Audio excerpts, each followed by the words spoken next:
Chapter 472. The operating power of the Lambda drive system continues to rise. The cooling system is expected to reach its highest power in 30 seconds. AL's warning sounded. Activate the light wing cooling system. AL, you should know what to do. In front of him was the dazzling brilliance of the plasma beam sword. Mecha's mind was completely focused on resisting Dioscuri's plasma beam sword and had no time to care about anything else. Understood. Activate the light wing cooling system. AL's efficiency was fast. As long as he received clear instructions, AL could complete what Mecha wanted him to do in an instant. Under the light of the plasma beam sword, the light wings behind the roaring flame demon's sword expanded until they were 1/3 larger than their original size, before slowing down. From a distance, the pair of light wings had already exceeded the proportion that could match the roaring flame demon sword. Now, the roaring flame demon sword was more like a small object hanging under the huge light wings. But because of this, the roaring flame demon sword, with its powerful light wing cooling system, could obtain far better cooling ability and continuous combat ability than other models of Lambda drive system. So, the plasma beam sword, regarded as invincible by the orbital knight, finally met the shield that it could not destroy. The blazing light of the plasma beam sword pressed against the screen formed by the Lambda drive system for a long time, unable to move forward even half a step. The stalemate between the two of them surprised Serene, and at the same time, it also made Mecha feel bored. Now, both sides had an impenetrable shield to protect each other. No one could do anything to the other. However, compared to Serene, who had seen the power of the Lambda drive system for the first time, Mecha had already known Dioscuri's weakness. Now, Mecha only lacked the opportunity to attack the weakness for the time being.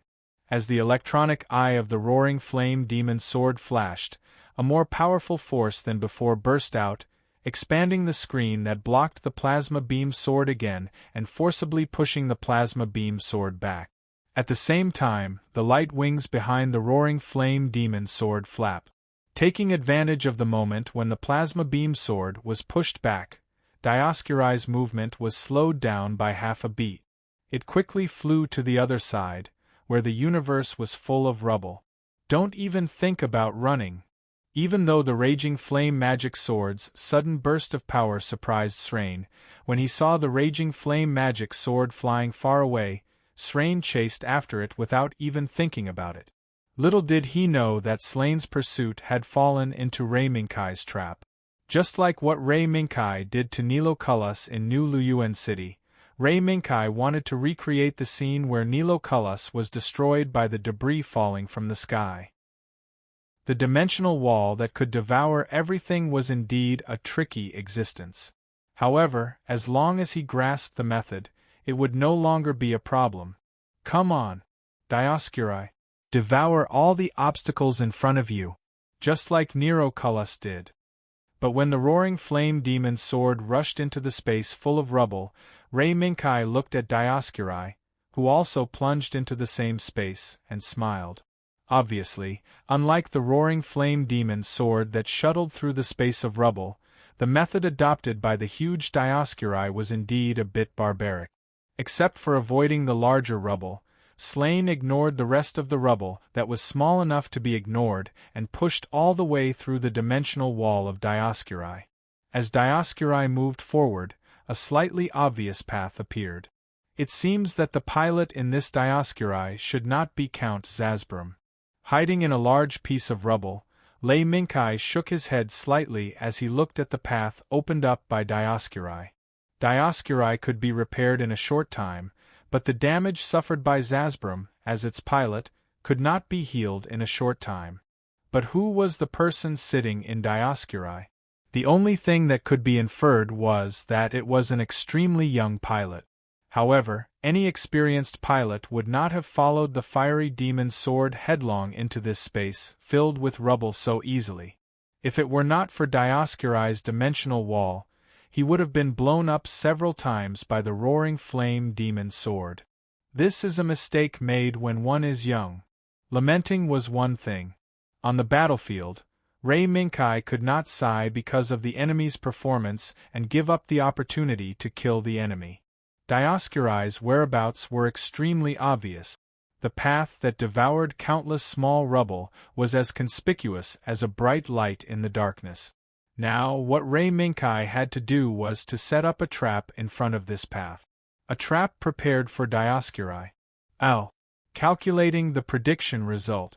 The prediction has been confirmed. Please look at the screen. Almost as soon as Rei Minkai's voice fell, Al had already completed Rei Minkai's request and put it on the screen for Rei Minkai to see. Well, do as I say. With a flash of light wings, the roaring flame demon sword once again disappeared into the shadow of the rubble belt. At the same time, Slain, who was piloting Dioscuri to search for the roaring flame demon sword, suddenly had a bad feeling. The sudden panic made Slain control Dioscuri to turn around and run away almost immediately. However, as a human being, his rationality forcibly stopped this instinctive panic at this moment. What's going on? Slain, who was a little confused by this instinct, suddenly found a huge shadow shrouding Dioscuri. Moreover, the drones arranged around the area exploded under the impact of the black shadow. Rustle rustle, when the remaining drones reached the end of their fate, Dioscuri also lost all vision. Now, the choice in front of Slain. There were only two. One was to remove the dimensional screen and restore his vision. The other was to maintain the dimensional screen and try his best to retreat along the path he had come from according to his memory of when he came. However, to do the second choice, the enemy had to watch Dioscuri retreat. Was this realistic? At this point, Slain realized that he had really made a big mistake. While regretting it, Slain could only make a decisive choice. Restoring his vision. In a dazzling burst of light, the dimensional screen shrouding Dioscuri was removed. At the same time, Slain, who had restored Dioscuri's vision, also saw a shocking scene. The shadow that he had noticed earlier was not anything but a huge piece of rubble with a diameter of 100 meters. It had appeared in front of Dioscuri and was coming straight at him at such a speed that Dioscuri could not escape from it. A chill rose from Slain's spine in an instant and quickly spread to his whole body. Without hesitation, Slain's first choice was to run. Even if he could not escape from the shadow of the huge rubble, the only thing Slain could think of now was to run. He had to do everything he could to escape. However, no matter how fast Dioscuri accelerated, he still could not escape from the shadow of the rubble. Quick, quick, quick. The shadow completely shrouded Dioscuri, and Slain lost his ability to think. All that was left was the will to escape and the longing for Ethelum. Just as the huge rubble was about to hit Dioscuri, a violent explosion suddenly set off from the huge rubble and blew it into several pieces. Serene Troyet, get out of here. This is not a place where you can stand, even if you are a knight of Her Royal Highness. When the familiar voice sounded, it also stunned Serene for a moment. Count Cludio? Slain's voice was filled with bewilderment as he saw a silver-white body appear in front of Dioscuri. It was Count Cludio's Tarsus. Back off, Slain Troyet. Although you are recognized as a knight by Princess Ethelum, I do not admit that you have the qualifications to be a knight. In Tarsus, Cludio scolded Slain as usual. It turned out that after receiving the order from the moon base, Cludio, who had returned from Earth, immediately joined the battle and appeared in front of Dioscuri in time. Moreover, Slain's performance made him extremely dissatisfied. Slain was silent, but he still did as he was told. In this battle, Serene finally realized how immature he was. The enemy only needed to lure him a little, and he would foolishly follow. In the end, he was just a young man who relied on his body's performance to show off. Dioscuri left. The raging flame sword did not chase after him. It just stayed in the airspace full of rubble and confronted Tarsus. Tarsus. This was a body that could predict the trajectory of a ballistic missile. In a broad sense, this was also a body that could see the future. And the pilot who piloted it was a pilot that Rei Minkai was somewhat concerned about. Count Cludio, an absolute loyalist among the Orbital Knight. Compared to Zasbrum, who secretly plotted a rebellion, this Orbital Knight was loyal to the Weiss royal family. When he learned that Slane was not afraid of death and refused to reveal the whereabouts of Princess Ethelum in order to protect her, he was finally impressed by Slane's loyalty. In Euphemia and Rei Minkai's plan, the loyalists who were loyal to the Weiss royal family could be roped in. However, it was necessary to determine whether the other party was loyal to the old Emperor Weiss or the current Princess Ethelum. If they were loyal to the former, Rei Minkai would not hesitate to obliterate them. If they were loyal to the latter, Rei Minkai would naturally take other actions to test the authenticity of their loyalty. In the cockpit of Tarsus, Cludio stared at the raging flame sword. The Orbital Knight, who had overlooked Earth from the Earth-Moon orbit for more than 10 years, had never heard of or seen such a body developed by the Earth Alliance Army. The strange light wings. The mysterious power of the screen. It was telling the Orbital Knight that this was not a body developed by the Earth Alliance Army, which had been suppressed by the Orbital Knight for more than 10 years. The only thing they could do was to develop a laughable toy like Arion, and the body in front of him was undoubtedly a threat. Who is it? Cludio's mind worked frantically. He compared the information he collected from Earth over the years to eliminate all suspects. But in the end, he found nothing. No matter how hard he thought, Cludio, who could not figure out the true identity of the Raging Flame Sword, finally decided to take a direct action. Fight. Now that the battlefield had been engulfed in the flames of war, only a direct battle could let both sides know the identity and strength of the other party. Da-da-da! As the shield on Tarsus' right arm moved, the cannons on it suddenly roared at the raging flame sword. However, the attack that shattered all the small stones in the way was still blocked by the mysterious screen of the raging flame sword. Energy defense force field? No, that's not right. It was different from Slane. Cludio, who had been immersed in Aldnoah for a long time, immediately saw the difference between the mysterious screen of the raging flame sword and the defensive force field produced by Aldnoah. In addition to being surprised, Cludio was even more certain that his speculation about the identity of the Raging Flame Sword was correct. This was not a body developed by the Earth Alliance Army. At this moment, Cludio thought of a ceasefire. However, after seeing the moon base that was already engulfed in flames of war, Cludio gave up on the idea. The enemy was already at their doorstep. Why would they need to stop the war? So, the battle continued. In the asteroid belt, the battle between Tarsus and the Raging Flame Sword continued to shine. On the other side, Avalon, which was in the center of the battlefield, also received an encrypted message from Rei Minkai. Report. Captain, Your Majesty, I just received an encrypted message from Captain Knight. The Royalists have appeared. Your Majesty, please inform Princess Ethelum. The CIC report made Teresa and Euphemia look at each other. Captain Teresa, ask Princess Ethelum to come to the bridge. Euphemia made the decision without hesitation. A few minutes later, Ethelum, who had just arrived, came to the bridge accompanied by Idalizo. The Countess, on the other hand, went to the garage first. Your Majesty, Ethelum Visser Eliasia is here. Ethelum, who walked into the bridge, glanced at the battle situation on the main screen, then bowed to Euphemia. No need to be so polite. Princess Ethelum. Count Cludio, do you know him? Euphemia waved her hand and went straight to the point. She explained why she invited Ethelum to the bridge. Count Cludio? Ethellam was taken aback. She subconsciously replied, Yes. Count Cludio is the one who escorted me to Earth. Your Majesty, is there a problem? Euphemia nodded slightly and said something that shocked Ethelum. Count Cludio is now in a battle with Captain Knight. What do you think, Princess Esiram? In other words, she wanted Ethelum to make a decision: kill or stay. Chapter 473. In the ring full of rubble, there were constantly flashes of light.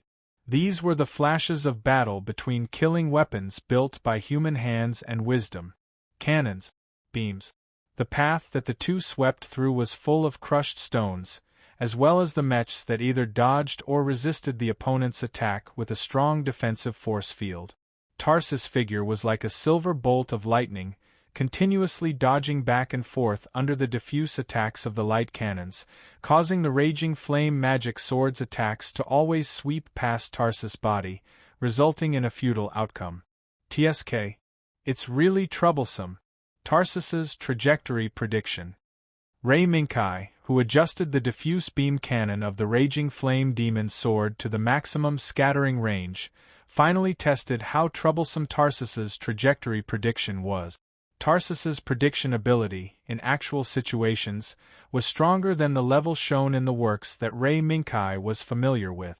Perhaps it was because the pilot was different. Or maybe it was because the animation lowered Tarsus's ability. Ray Minkai was not clear about these reasons. What he knew was that Tarsus in front of him could really see the attack of the raging flame demon's sword and avoid the trajectory that would hit half a second or even a second in advance. Kai, the white cat state 0, who had always been slacking, raised its head and showed a look that wanted to take the initiative to attack. However, Lei Minkai stretched out his hand and stopped him. Lie down. You don't need to appear now. That eye is troublesome. Are you really difficult to deal with? The eye that the white cat state 0 mentioned was Tarsus's prediction ability. What's so difficult about that? Ray Minkai smiled and did not care much about Tarsus's ability. The ability to see the trajectory was indeed troublesome. However, no matter how troublesome the ability was, there would always be a limit. Otherwise, Serene would not have tried every means to use the boundary mound Einaran to destroy Dioscuri's dimensional screen, and then bet on a lifetime of luck to blow up Dioscuri and kill Zazbrum. Of course, the current Ray Minkai didn't have Serene's painstaking efforts to set up a killing trap, nor did he need to learn from Serene and gamble his life's worth of luck to kill the enemy. The complete body sword from the lake's beam gun was held in his left hand by the raging flame demon sword. The instant Tarsus caught up, he accelerated and charged into the shadow of the large rock on the left. Tarsus was stunned by the rapid retreat of the raging flame magic sword. Judging from the fiery flame diabolical sword's attack, Coludio did not think that the pilot with the fiery flame diabolical sword would retreat easily. Although he was puzzled, Coludio did not hesitate and decisively chose to pursue. In his view, although the layer of power protecting the raging flame magic sword was strange, in front of Tarsus's powerful ability to predict the trajectory of all attacks, Tarsus was already in an invincible position. Don't even think about escaping. The silver lightning flashed past countless pieces of rubble, biting tightly onto the back of the raging flame demon sword. That annoying eye is catching up. State 0, the white cat that was pushed back by Ray Minkai, was a little unhappy. It rarely took the initiative to volunteer to fight, but Ray Minkai did not appreciate it and pushed it back. Okay, I got it. Ray Minkai gently pulled with his left hand. His index finger, middle finger, and ring finger pressed repeatedly. The 165mm howitzer that he had deliberately set aside was finally transferred to the right arm of the raging flame demon's sword by the auxiliary mechanical arm. At this moment, the raging flame demon sword's left hand was holding the sword from the lake, which was in the form of a diffusing beam gun, and the 165mm howitzer in the right hand. In the blink of an eye, the raging flame demon sword's hands were equipped with powerful weapons. However, only the raging flame demon sword could play with such powerful weapons. Whether it was the sword from the lake's beam gun, which could achieve sniping and diffusing AoE, or the 165mm howitzer, both weapons had strict requirements on the performance of the body. Only the modified Raging Flame Demon sword that had both a high-power nuclear fusion reactor and a lambda drive system could play with such weapons. When the new weapons appeared on the Raging Flame Demon sword's hands, Tarsus, who had been chasing after the Raging Flame Demon sword, also noticed this scene. A new weapon? So many tricks. However, Tarsus's foresight is not something that can be defeated by changing weapons. At first, Cludio was a little surprised by the Raging Flame Demon sword's new weapon. However, after seeing that the new weapon was just a cannon with an unimaginable caliber, he did not pay much attention to it. If the diffusing beam gun with wide-area destructive power could not pose any threat to Tarsus, what could the howitzer that could only fire one shot at a time do? This was not because Cludio looked down on the Raging Flame Demon sword's 165mm howitzer, but because he had full confidence in Tarsus's foresight. The diffusing beam gun fired again. A ceiling net formed by more than 10 beams of light enveloped Tarsus. However, the situation was exactly the same as before. No, it was not the same. Among the beams of light that sealed off a large area, there was a grenade that was shot out. Is this your trick? Relying on Tarsus's foresight, Cludio easily dodged the grenade hidden in the beam of light. A trace of disdain appeared in his eyes. Ow! Set it to 110.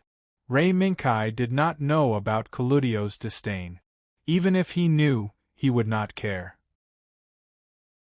After all, every grenade shot by the Raging Flame Demon sword had a purpose. Boom! The brilliance of the lambda drive system constantly flashed behind the 165mm howitzer. Again and again, the powerful recoil of the 165mm howitzer was enough to tear apart an M9. Set it to 100. Ray Minkai looked at Tarsus dodging the howitzer's beams while firmly pulling the trigger and firing grenades at Tarsus. From the perspective of others, although Ray Minkai's actions seemed to be methodical, in fact, he could not hit Tarsus, who was dodging back and forth in the beam of light. Otherwise, with the Raging Flame Demon sword's mobility, Tarsus, who relied on his foresight, would have already dealt with the Raging Flame Demon sword. Why? You can't hit Tarsus, but you keep firing grenades? Are you toying with me? Cludio's eyebrows gradually wrinkled, and anger from the humiliation gradually rose from the bottom of his heart. Ow! Set it to 60. Cludio walked step by step into a state of anger. Perhaps this was the effect Ray Minkai wanted. However, this was only a bonus for achieving the ultimate goal. Following the Raging Flame Demon sword's movements, the 165mm howitzer's magazine was almost empty. The last grenade also rushed out of space and headed straight for Tarsus when Ray Minkai pulled the trigger. Of course, the grenade was still avoided by Tarsus. At the same time, Cludio's anger rose to the peak. Useless. Die.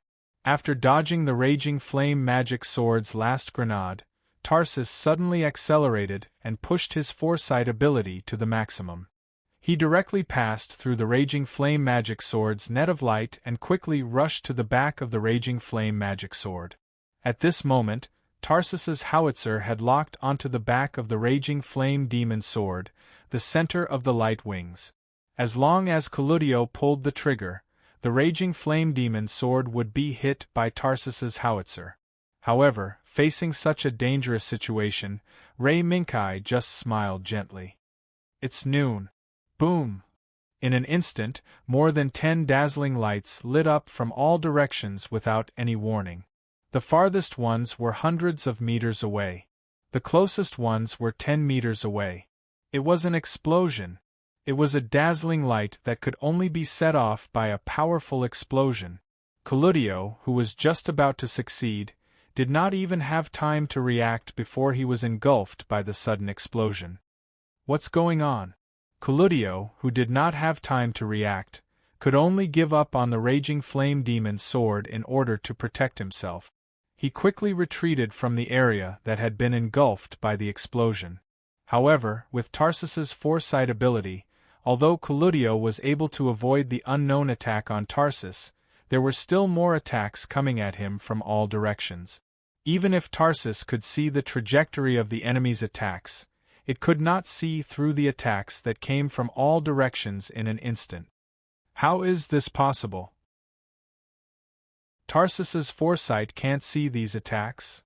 The screen in front of him flashed crazily, and the shadows on the screen also flickered, making it impossible for Cludio to see the situation in front of him.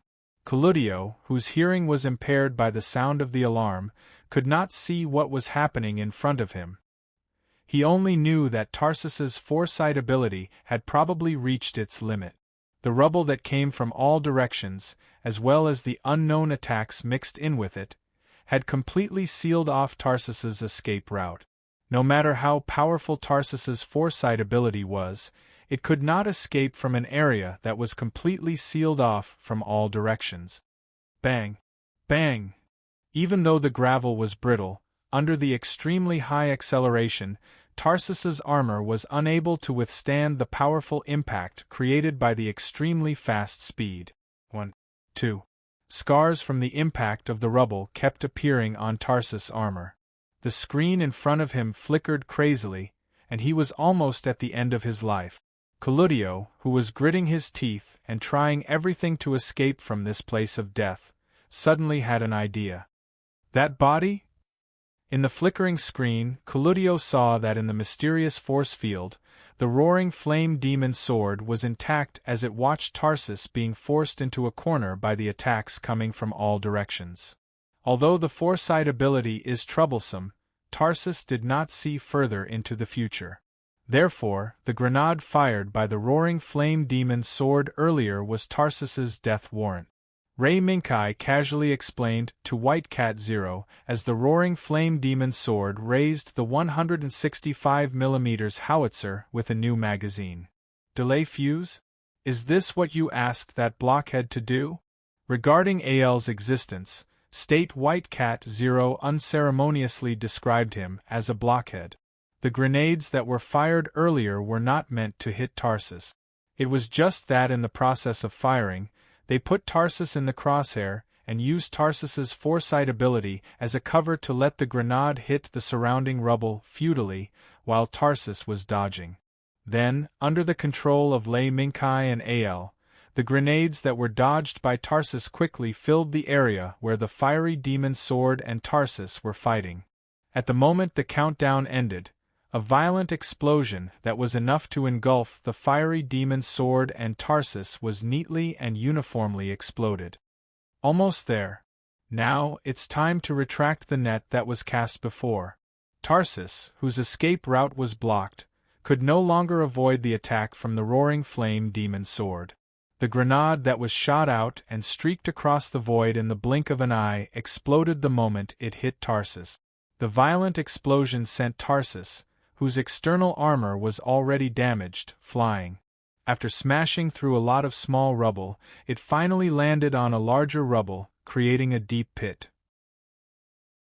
As the dust raised by the impact gradually dissipated, the Yeldianoinch light on Tarsus also stopped operating. Mission completed. AL, send out the signal. Let Avalon send someone to retrieve Tarsus. Ray Minkai held back. Otherwise, with the support of the Lambda drive system, the 165mm howitzer attack would definitely be able to smash Tarsus into pieces. When the recovery signal was sent to Avalon, Ethelem could not help but breathe a sigh of relief. But when Euphemia threw the question of whether to kill or keep, Ethelem was hesitant. She did not know whether Cludio was involved in the assassination plan or not. As an insider, Ray Minkai did not mention this to Ethelem. Therefore, this decision was difficult for Ethelem. But in the end, Ethelem made a choice under the trust developed during the journey when Count Cludio escorted her to Earth. Count Firmian, please take care of Count Cludio. Ethelem looked at the Countess on the screen and ordered. Yes, Your Royal Highness Princess Ethelem. I will complete the task you gave me. Then, Your Majesty Britannia, please allow me to attack. Fermion first promised Ethylum that he would complete the task, then turned back to Euphemia and asked for permission. Euphemia nodded slightly and gave her permission. Looking at Horace's receding figure, Ethylum bowed deeply to Euphemia. "Thank you very much, Your Majesty Euphemia Visser Britannia." Euphemia smiled and waved her hand. "No need. Helping you is also helping ourselves. We originally had no intention of intervening in the war between Earth and Mars. It's just that we happen to appear here at this inappropriate time." Chapter 474. On the other side, Xia Yufang and Xia Yulan, the twins, were also engaged in a fierce battle at the flank of the battlefield. There were many of them. They were agile and strange. The small unmanned weapons that could hide their tracks became the dominators of this battlefield. Every time the purple-red light beams appeared, they could cause damage to the Lionheart Knight or even kill it. Everyone changed targets. "Leave this to us." Xia Yufang knew the source of these attacks, and she also knew that these attacks were fatal to normal pilots. Therefore, after confirming the source of the attacks, Xia Yufang decisively decided to deal with this strange enemy with her sister Xia Yulan. A red body with a large pod between its feet and shoulders appeared in front of the Gemini. Xia Yufang witnessed the entire process of the unmanned weapons returning from the void and returning to the pods on the body's shoulders and feet. "Yufang, are those the floating cannons that Sir mentioned?" Xia Yulan looked at the brown-red, rifle-type unmanned weapons that looked like they did not have handles. She could not help but think of the lessons Ray Minkai specially taught so that the twins could have a certain understanding of the special equipment that might appear in future battles. It doesn't look like it. However, looking at its trajectory, there should be some similarities. Be careful. Xia Yufang was not too sure that the body in front of her was the one that used the floating cannons, but her vigilance had already risen sharply. Okay. Xia Yulan did not dare to be careless. Therefore, the Lionheart Knight that the twins were piloting quickly separated in the blink of an eye. One from the left and one from the right, they surrounded the red slender body that seemed to be using the floating cannons. Before the twins' Lionheart Knight could reach half the distance, the floating cannons that had just been retracted were all activated. In the midst of the gushing flames, they scattered in all directions. "Be careful, Yulan." As Xia Yufang's warning sounded, more than 10 light beams enveloped the Lionheart Knight that Xia Yufang was piloting. Fortunately, at the moment when it was about to be hit, the Lionheart Knight that was modified with the Lambda Drive System instantly activated the power of the Lambda Drive System and blocked the light beams with a powerful screen. On the other hand, Xia Yulan encountered the same situation as Xia Yufang. Of course, Xia Yulan's Lionheart Knight also unleashed the power of the Lambda Drive System, preventing it from being harmed by the enemy's attack. Being able to obtain the unique power of the Lambda Drive System for the mass-produced Lionheart Knight was all thanks to the success of the Flame Demon Sword and the hard work of Roy, Mina, and the others. Therefore, there was this scene of the Gemini being protected by the powerful power of the Lambda Drive System in time. The Lambda Drive System works. Xia Yulan said softly as she looked at the screen that blocked the light. Yes. It seems like these unmanned weapons that are suspected to be floating cannons aren't as powerful as my lord said. Xia Yufang nodded. Judging from the previous attack, although the enemy's floating cannons were strange, their output didn't seem to be very high. Perhaps this was also a sacrifice to maintain the large number of creatures. At the same time, Gemini had an idea. Yulan. Yes. The telepathic connection between the Gemini did not require too much communication. With just a soft call, both sides would know what the other was thinking. The Gemini Lionheart Knight's movements changed, and it accelerated to retreat. Count Marisank, one of the 37 orbital knights, who was piloting the red slender body, noticed the look on his face. He looked like he was frightened by the enemy's strange weapons. Ah! Inferior races are indeed inferior races. My Herschel had only made a simple attack, and he was already frightened. Earthlings are nothing more than this. Count Marishank, who was satisfied with the amazing effect of his beloved machine, Herschel, was in a very good mood. Herschel. This was one of the orbital 37 night pilots, Marishank's airframe. Its biggest feature, apart from its slender body, was the 30 floating cannons stored in the 4 pods on its back. For the sake of convenience, I didn't find the relevant set of wheels, so I could only use common words to name them. As many as 30 floating cannons, no matter if placed in any realistic mecha battle anime, it would be an extremely shocking weapon. Especially when equipped with such a large number of floating cannons, Herschel still retained the MS specifications instead of the MA specifications. However, although the number of floating cannons reached an astonishing number of 30, some sacrifices had to be made in their acceleration and attack performance. Therefore, even Marishank, who was delighted by the escape of the Gemini Lionheart Knight, couldn't catch up with the Gemini in a short time. They really know how to run. Marishank looked at the shining light wings behind the Lionheart Knight, and couldn't help but say fiercely. What he didn't know was that during this chase, the Gemini had already figured out most of the functions of Herschel's floating cannons. Once again, there was no exchange of words. The Gemini players only exchanged glances with each other through the screen before separating once again. At the same time, they raised the 50mm machine guns in their hands and fired at the floating cannons chasing behind them.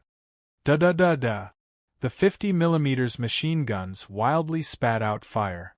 Some of the floating cannons chasing behind the Gemini were suddenly hit by the cannonballs that tore through the darkness.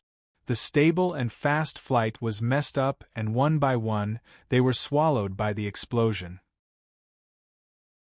Even if they were lucky not to be blown up by the 50mm machine guns, they were still blown up when they collided with the other floating cannons around them. Boom! Boom! Boom! The sudden change stunned Marishank for a moment, but in the next second, he quickly reacted and immediately changed the attack mode of the floating cannons.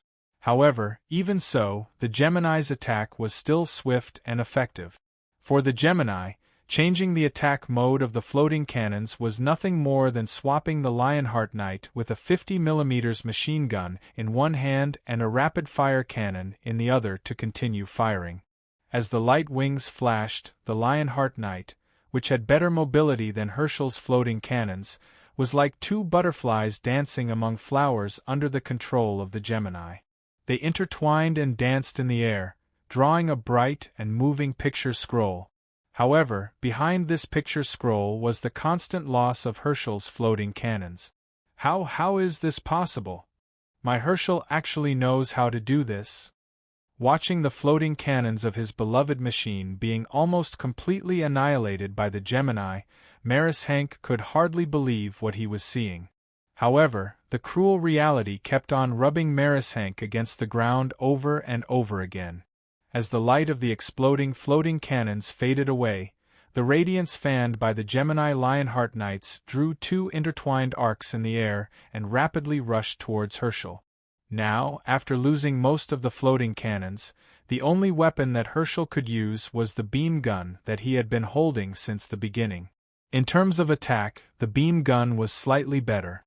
However, in the face of the Gemini's Lionheart Knight's lambda drive screen, it was still powerless.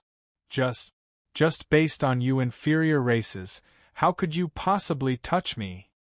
Herschel, who was retreating rapidly, madly raised the beam gun in his hand and fired a series of violent attacks. Yulan. Facing Herschel, who was close to death, Xia Yufang did not panic. Instead, she faced the difficulties without fear and forcibly used the lambda drive screen to receive all of Herschel's crazy attack. The moment Xia Yufang sent out the signal, Xia Yulan's Lionheart Knight folded and spread its light wings and lowered its altitude. The moment it disappeared from Herschel's line of sight, it burst out the upper limit of its speed and turned into a flash of lightning, launching an attack from below. The next second, Count Marishank, who was still shouting about inferior races, suddenly felt a chill down his spine. As if he was called by the Grim Reaper, Hank, who subconsciously turned his head, saw the last scene before his death. An orchid named Yulan quietly bloomed in front of his eyes. Obliterate! When the cold girl's voice sounded, a trace of cold touch burst out from Marashank's back, and then a trace of shocking dark red appeared in front of Marashank's eyes. How could orbit, night, how could lose to as the cold touch moved, the emptiness that belonged to the endless void quietly came, completely dragging Marashank's last trace of vitality into the abyss of eternal damnation. Mission completed.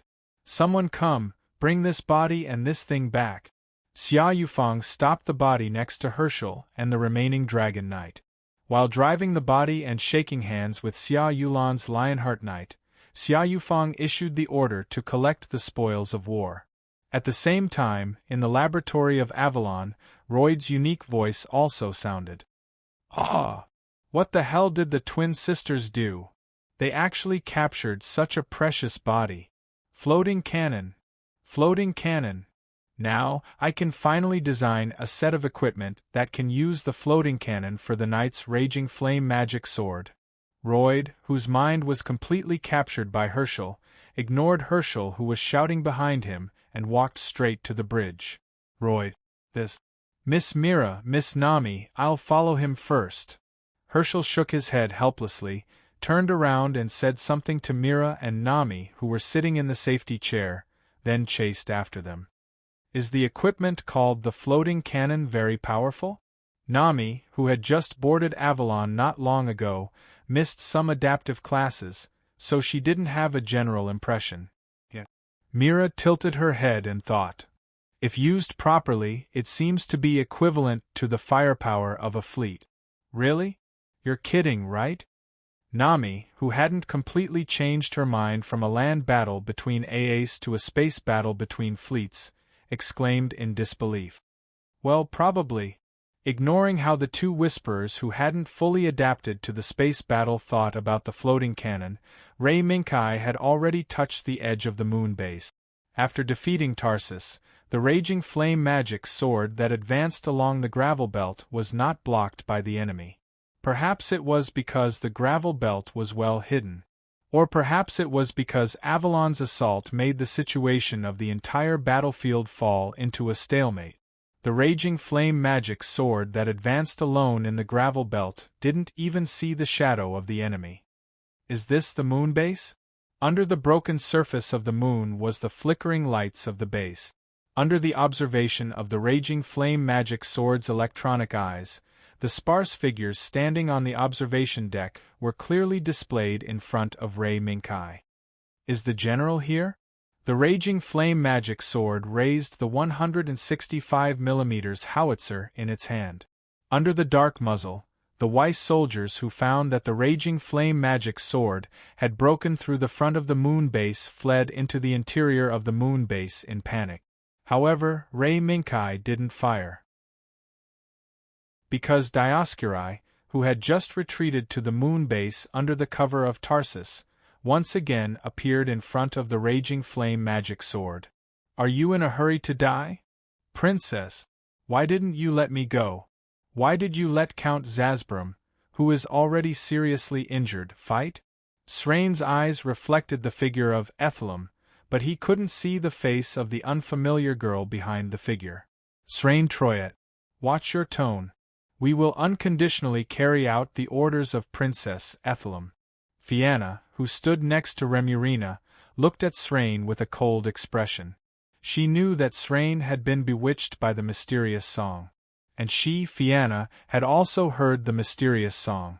However, for some reason that even Fianna didn't know, the mysterious song didn't have any effect on her. Fortunately, because Remurina had a good impression of Fianna from the beginning, Remurina didn't care much about the influence of the song on Fianna. Serene, now go and prepare. The next battle will be cruel. After persuading Serene to leave, Remurina looked back at Fianna. Fianna, do you think we can win this battle? Fianna's eyes were calm, and she spoke without fear. Your Highness, The result wasn't ideal. This answer didn't make Remurina angry. Instead, it made her believe that her vision was right. You're right. Under the influence of external forces, the Orbit Knight may not be able to win. But, even if this moon base is occupied by the enemy, we still have a chance to make a comeback. Fianna's brows gradually furrowed. Although she had some speculations, Fianna didn't speak out her speculations. Instead, she waited for Remurina to reveal the answer herself. Fianna, do you also learn from those Orbit Knight? In my opinion, what you did just now was not bad. Remurina smiled gently, and after casually talking about Fianna's attitude, she suddenly asked, Hey, Fianna, do you want to go back to Mars? The planet where the Rayant family was born. Chapter 475. Dioscuri, who had returned, became a stumbling block. However, this was not the stumbling block that blocked the path of the flame demon sword alone. Instead, with its appearance, 3 unfamiliar iron cavalry also appeared around the flame demon sword. They were completely unfamiliar. Ray Minkai had no impression of them, nor did he have any relevant memory of them. Obviously, this might be an airframe that had never been recorded in the series or even in the subsequent settings.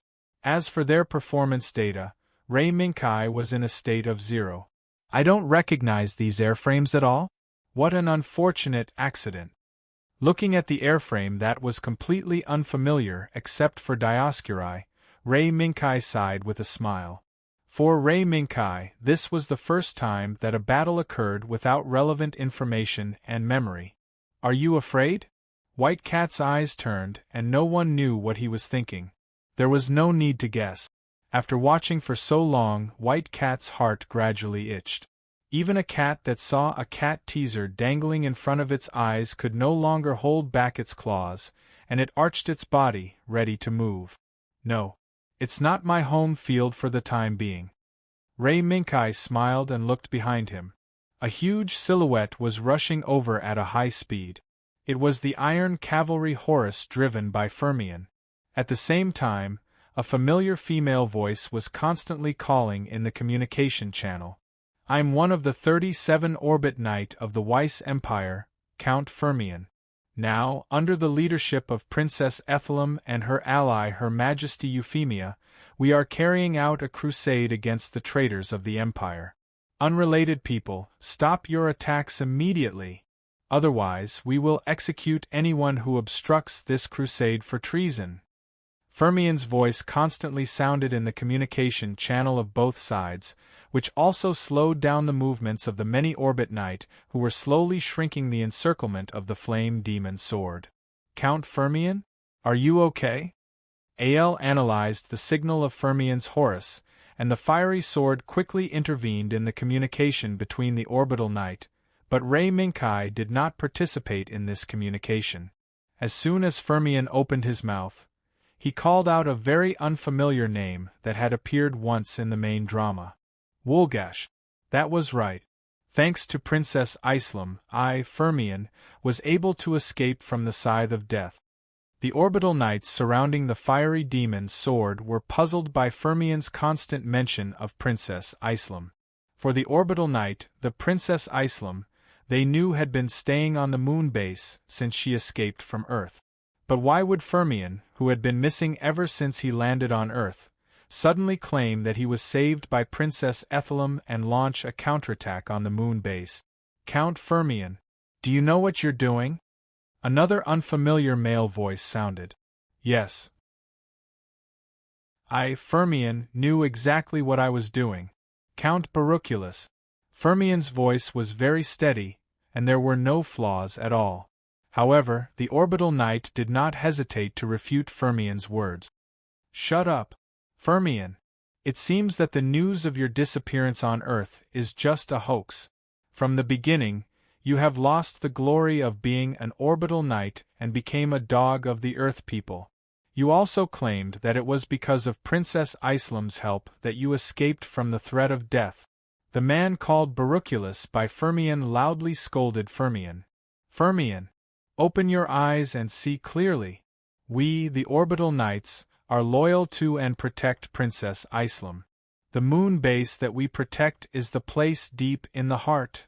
Other than that, Princess Islam has not gone anywhere and will not help you, Fermion. You!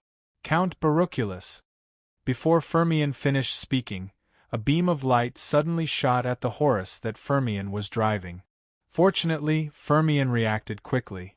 After easily dodging the attack, he looked in the direction of the attack. Wolgash, stop. Now is not the time for us to kill each other. The real Princess Islam Visser Eliasia is not in the moon base. I testify in the name of Fermion that what I said is true. What? Fermion's words instantly shocked all the Orbital Knight who participated in the battle.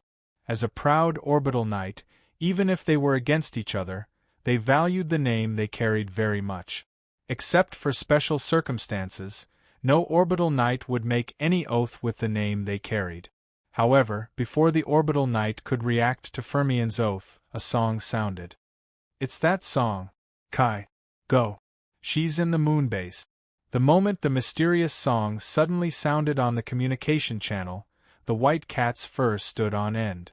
At the same time, it loudly reminded Ray Minkai to break into the moon base immediately. Ray Minkai did not answer. The speed of the roaring flame demon sword was Ray Minkai's response to the white cat's Ray Minkai. However, the roaring flame demon sword did not fly far before it was stopped by Dioscuri, who had been staring at it. From the beginning to the end, Dioscuri did not move his gaze away. Even if the news brought by Fermion shocked the Orbital Knight. In Dioscuri's eyes, even the pilot, Zasbram, who was still wrapped in bandages, still stared at the roaring flame demon sword as if the existence of the roaring flame demon sword was his life's enemy. Fly. My kin. The first wave of attack was Dioscuri's signature rocket punch. Of course, the menacing rocket punch did not make the roaring flame demon sword feel any difficulty. With a slight turn, it had already avoided the oncoming rocket punch. However, Dioscuri's attack was not that simple. Before the rocket punch could fly far, and before the roaring flame demon sword's movement could recover, Dioscuri's pursuit rushed to the top of the roaring flame demon sword. Hum! The dazzling light of the plasma beam sword and the brilliance of the Lambda Drive system's screen once again entangled together. Only to this extent? The constantly increasing reading in front of him did not scare Ray Minkai. On the contrary, Ray Minkai had long been familiar with Dioscuri's set of attacks. The brilliance of the Lambda Drive system suddenly rose and blew away the blade of the plasma beam sword. Immediately afterward, the 165mm howitzer on the right hand of the roaring flame demon sword was aimed at Dioscuri's chest in a flash. Boom! The trigger was pulled, and the howitzer blessed by the Lambda Drive system was launched. However, the moment it rushed out of the barrel and was about to hit Dioscuri, it was once again engulfed by Dioscuri's dimensional screen. And Ray Minkai seemed to have expected this. At the moment the howitzer was launched, the roaring flame demon sword flapped its light wings and quickly retreated from Dioscuri's attack range to avoid being hit by Dioscuri's giant hand that was full of dimensional screen. Otherwise, even if the Lambda Drive system of the roaring flame demon sword had a strong enough defensive ability, it could not resist the engulfment from another dimension. This exchange was short, and when the roaring flame demon sword and Dioscuri separated again, Horus had already rushed between the two. Fermion seemed to want to continue persuading them to surrender. However, the reality was not as simple as Fermion imagined.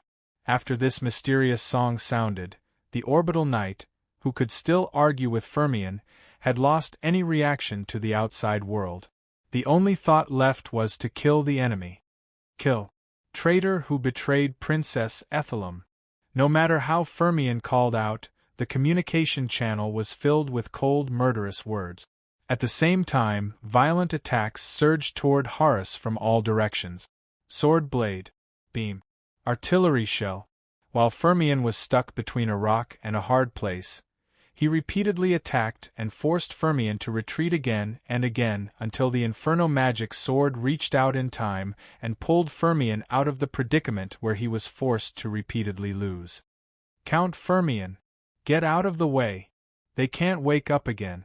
The Sword of the Lake, beam rifle, and 165mm howitzer on the left and right arms of the Roaring Flame Demon Sword were quickly disassembled by the auxiliary mechanical arms and returned to the hangars on the shoulder and back.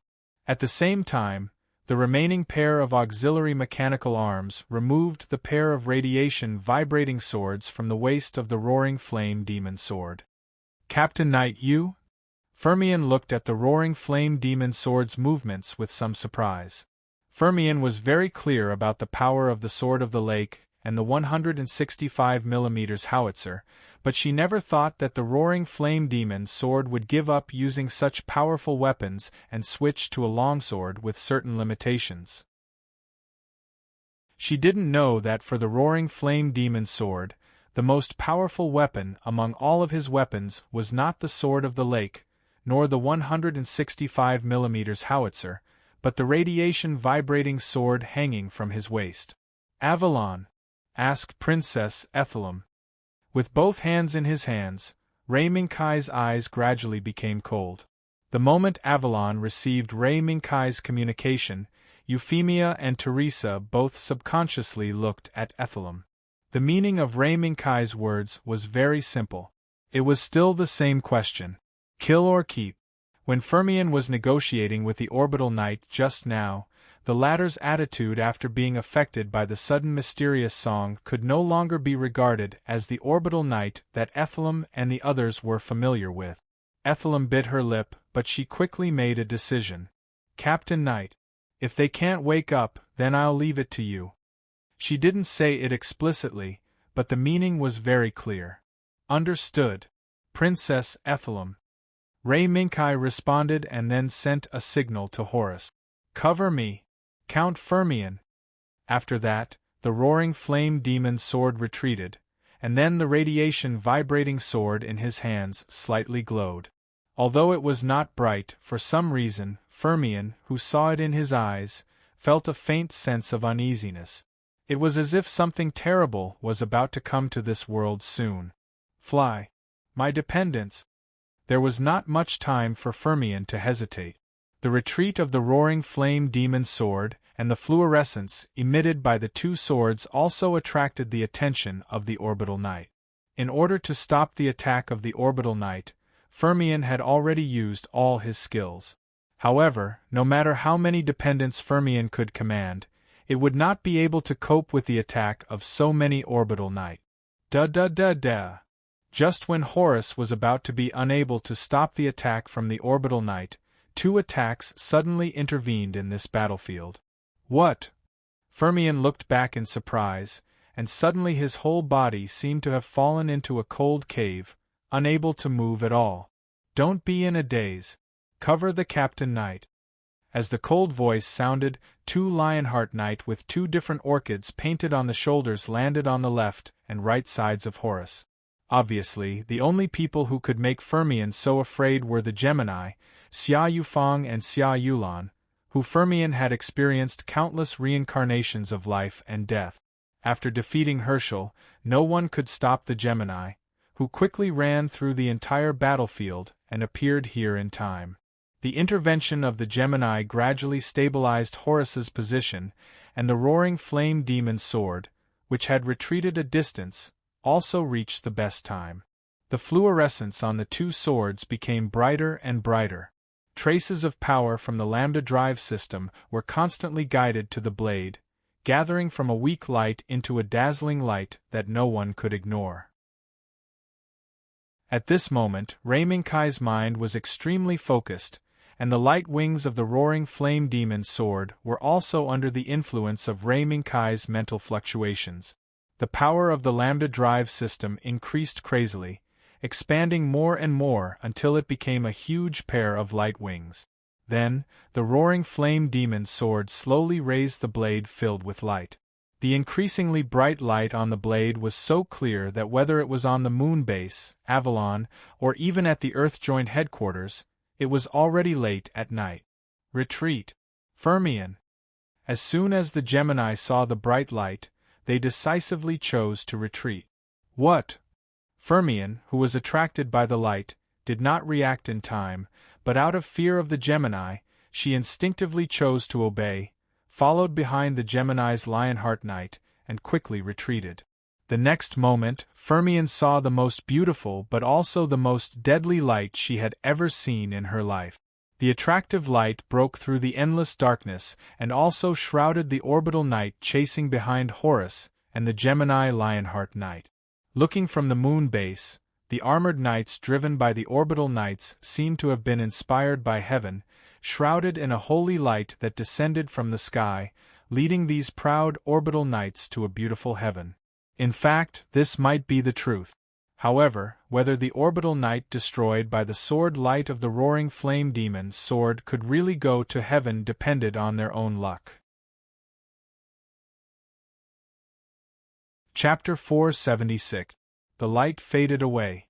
What remained in the sky above the moon base was the shattered wreckage that had lost its original form. It floated quietly in the sky. Among them, there was also an incomparably tenacious cavalry that was already at the end of its life. Dioscuri. Relying on the strong defense of the dimensional wall, which was superior to many orbital knights, it was able to withstand the attack of the raging flame demon's sword, but it had reached its limit. Dioscuri of Zasperum. Fermion, who was stunned by the shocking effect of the fiery magic sword, finally came back to his senses when he noticed Dioscuri's broken body that had lost all his senses. Without thinking, Fermion's Horus quickly moved to Dioscuri's side and raised his hand to press on Dioscuri's shoulder, seemingly trying to communicate through contact. Seeing this, Ray Minkai did not care about Fermion's actions. Al. Report status. Raging Flame Demon Sword, no abnormalities in the system. Knight Captain, this is a beautiful attack. The enemy is silent. While listing various data on the screen, AL also said some rare words of flattery. This rare action also made the white cat State Zero, who was lying next to him, raise its small head in surprise and exclaim, "Blockhead, are you enlightened? State Zero. Get ready. You'll be on the field later." Ray Minkai did not care about the white cat State Zero's action of making fun of AL. Instead, he spoke of the next step. Understood. With one attack, the road to the moon base was unimpeded. The only thing left was to attack the moon base and face the hidden Princess Remurina, who was pretending to be Islam. Fianna, who stayed by her side, might have reached the best time to make a move. But Fermion suddenly sent out a signal Dioscuri's pilot was still alive. "Yo. Are you the owner of that battleship?" Through Horus, a weak male voice was transmitted to the raging flame demon sword. "Count Zasperum?" As soon as he heard this voice, Ray Minkai said a name. "Heh. Yes. It's me. Zasperum. You are very strong. But now, the Weiss Empire was under the control of others. Weiss royal family, ha ha. It's just a joke, ha ha." Zasperum's hoarse laughter rang out, but it was followed by a miserable howl of pain. Was it because of the wound? That mysterious singing voice? Ray Minkai's words stunned Zasperum for a moment before he laughed even louder. "Count Zasperum, you already knew about it?" Fermion was surprised. She didn't expect Zasperum to say something like that. "Count Fermion, the Weiss royal family and the orbital knight were just a joke. Ah, what inferior race. Everything was a lie made up by the Weiss royal family to satisfy their own ambitions. As a result, the laughable ambition of snatching back the fertile land from the hands of the inferior races was controlled by a hand behind the scenes. Ha ha ha ha ha." Amidst the hoarse laughter, Zasperum was greeted with a questioning voice. "Count Zasperum, why did you plan and start this war? Weiss didn't need this war at all." After the raging flame demon's sword annihilated many of the orbital knights, the battle on the battlefield also moved towards a peaceful situation. Under the escort of the Lionheart Knight squad, Avalon finally arrived at the sky above the moon base. At the same time, Ethelum's voice also intervened in the communication with Dioscuri. "Hey, Princess Ethelum, I have to say you are really lucky. You were able to survive that assassination." "That's right. I was the one who planned everything. In order to liberate the people of Weiss from the oppression of the Weiss royal family, so that the people of Weiss would no longer be bound by those ridiculous bloodlines and arguments of inferior races, so that the people of Weiss could have a brand new world." Zasbrum's hands covered the bandages that had turned red, and his face gradually turned pale, but his voice was still firm. "Humph. But now it's all over. But the result is not bad. Etheram viscer etherosia. I will wait in hell for the destruction of the Weiss royal family, together with my fiancé, Viscount Volane." Click. There was the sound of a safety lock being unlocked in Dioscuri's cockpit. When an inexplicable pressure appeared, Zasbrum was sucked into space. Horace, who was closest to Dioscuri, just happened to catch the scene when Dioscuri opened the cockpit and Zasbrum committed suicide. The red-clothed count tumbled madly under the force of the airflow. The bandages were dyed dark red, and the mixture of red and white was particularly eye-catching. Through Horace's electronic eyes, Firmian could clearly see Zasbrum's sharp gaze and calm expression in the face of death before he was sucked into space. Subconsciously, Firmian controlled Horace to reach out his right hand and catch Zasbrum, who was completely frozen in time just now. Looking at the calm expression on Zasbrum's face, an indescribable feeling slowly rose from the bottom of his heart. "Count Firmian, what happened to Count Zasbrum?" Ethelum's voice sounded again, but this time, it was the news of Zasbrum's death. How decisive! Ray Minkai did not expect Zasbrum to choose to commit suicide after a disagreement. Moreover, in the conversation just now, Zasbrum had obviously discovered the mastermind behind the Weiss Empire. Other than that, Zasbrum did not say any useful information at all. Even if he dies, he still wants to take the secret to hell? Lei Minkai glanced at Zasbrum, who was lying in Horace's hand, and sighed softly. "Avalon, begin the assault on the moon base now. Please send out a special team." Inside the moon base, Fianna pushed Remurina along the passage all the way to the deepest part of the moon base. In addition to the two of them, there were only Serene and 2 soldiers beside him. "Fianna, do you know that this base once had a mysterious device called the hyperspace gate?" Remurina, who was sitting in a wheelchair, asked this question in a calm voice.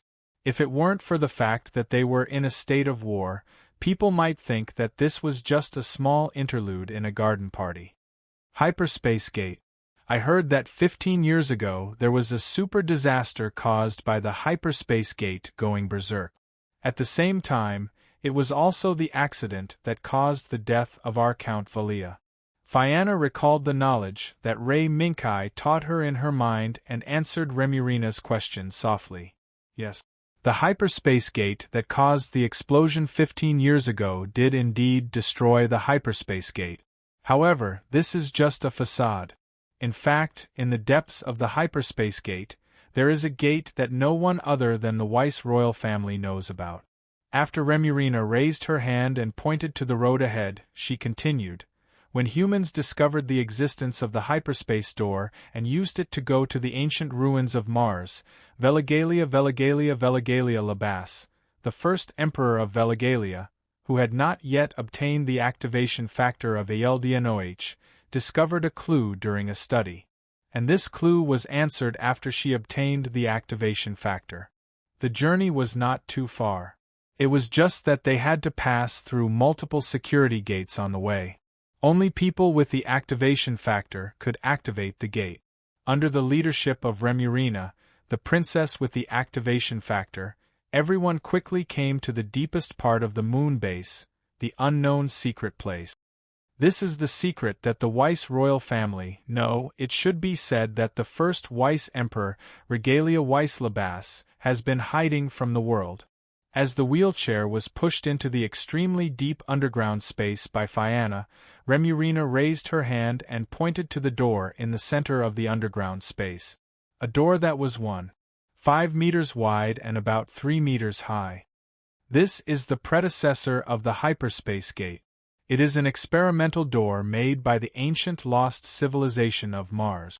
Experimental door? Is it the precursor to the development of the hyperspace gate? Yes. Fianna's words made Remurina nod. This is the underground space protected by the system created by the ancient lost civilization. Except for the bloodline with the activation factor, no one else can enter. Fianna, you are the first outsider to enter here other than me. In fact, there was one thing that Remurina did not say. During the years when she was taken in by Zasbrum, she accidentally discovered the existence of this door while wandering around the moon base out of boredom. However, Remurina didn't tell Zasbrum about the existence of the door immediately.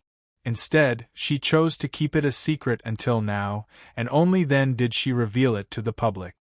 Your Royal Highness, are we going to return to Weiss through this door now? Fianna's gaze lingered on the door. Yes. Remurina nodded, then raised her hand and pressed the wheelchair handle, letting the control program drive the wheelchair to a small table with a spherical device next to it. Then, she placed her right hand on the spherical device and slowly closed her eyes. In the name of the one who has inherited Weiss bloodline, Aldnoah, awaken. As Eldnoah, who had been sleeping for a long time, woke up, a voice suddenly sounded in the sky above this underground space. I am Ethelem Visser Elogia, she cried. Soldiers of Weiss, stop fighting! This kind of war had never been allowed to happen. This war was meaningless. I command you now, in the name of Ethelem Visser Eliasia, stop all attacks. This war must stop immediately. AI say. Before Remurina could react, Serene, who had been silent all this time, suddenly clutched his head and screamed in pain. No! AI say. This is Princess AI say's voice. No! The inexplicable pain made Serene unable to stand still, and his body kept shaking. Instead, it made the two soldiers beside him panic, not knowing what to do. Serene, who staggered a few steps, raised his head with difficulty and looked at Remurina, who had placed her hand on the spherical device, as if he wanted to confirm with his own eyes that the Princess Ethelem in his eyes was really by his side. However, in his blurred and sometimes clear vision, the Princess Ethelem in front of Serene's eyes kept switching back and forth between the figure Serene was familiar with and an unfamiliar woman with purple hair wearing a dress. That familiar, unfamiliar, and completely opposite feeling made Serene's brain, which was already in severe pain, fall into endless torture. No. AI. Princess. Your Highness. Fortunately, Fianna's eyes were sharp and her hands were fast. She quickly stepped forward and raised her hand to chop Serene. Under this blow, Serene, who was clutching his head and screaming in pain, fainted. Take him. Let's go. Fianna ordered the two soldiers without any explanation, and quickly walked behind Remurina and reached out to hold the wheelchair handle. Excuse me, Your Highness. Now we must return to Weiser immediately. I'm afraid this base has already fallen.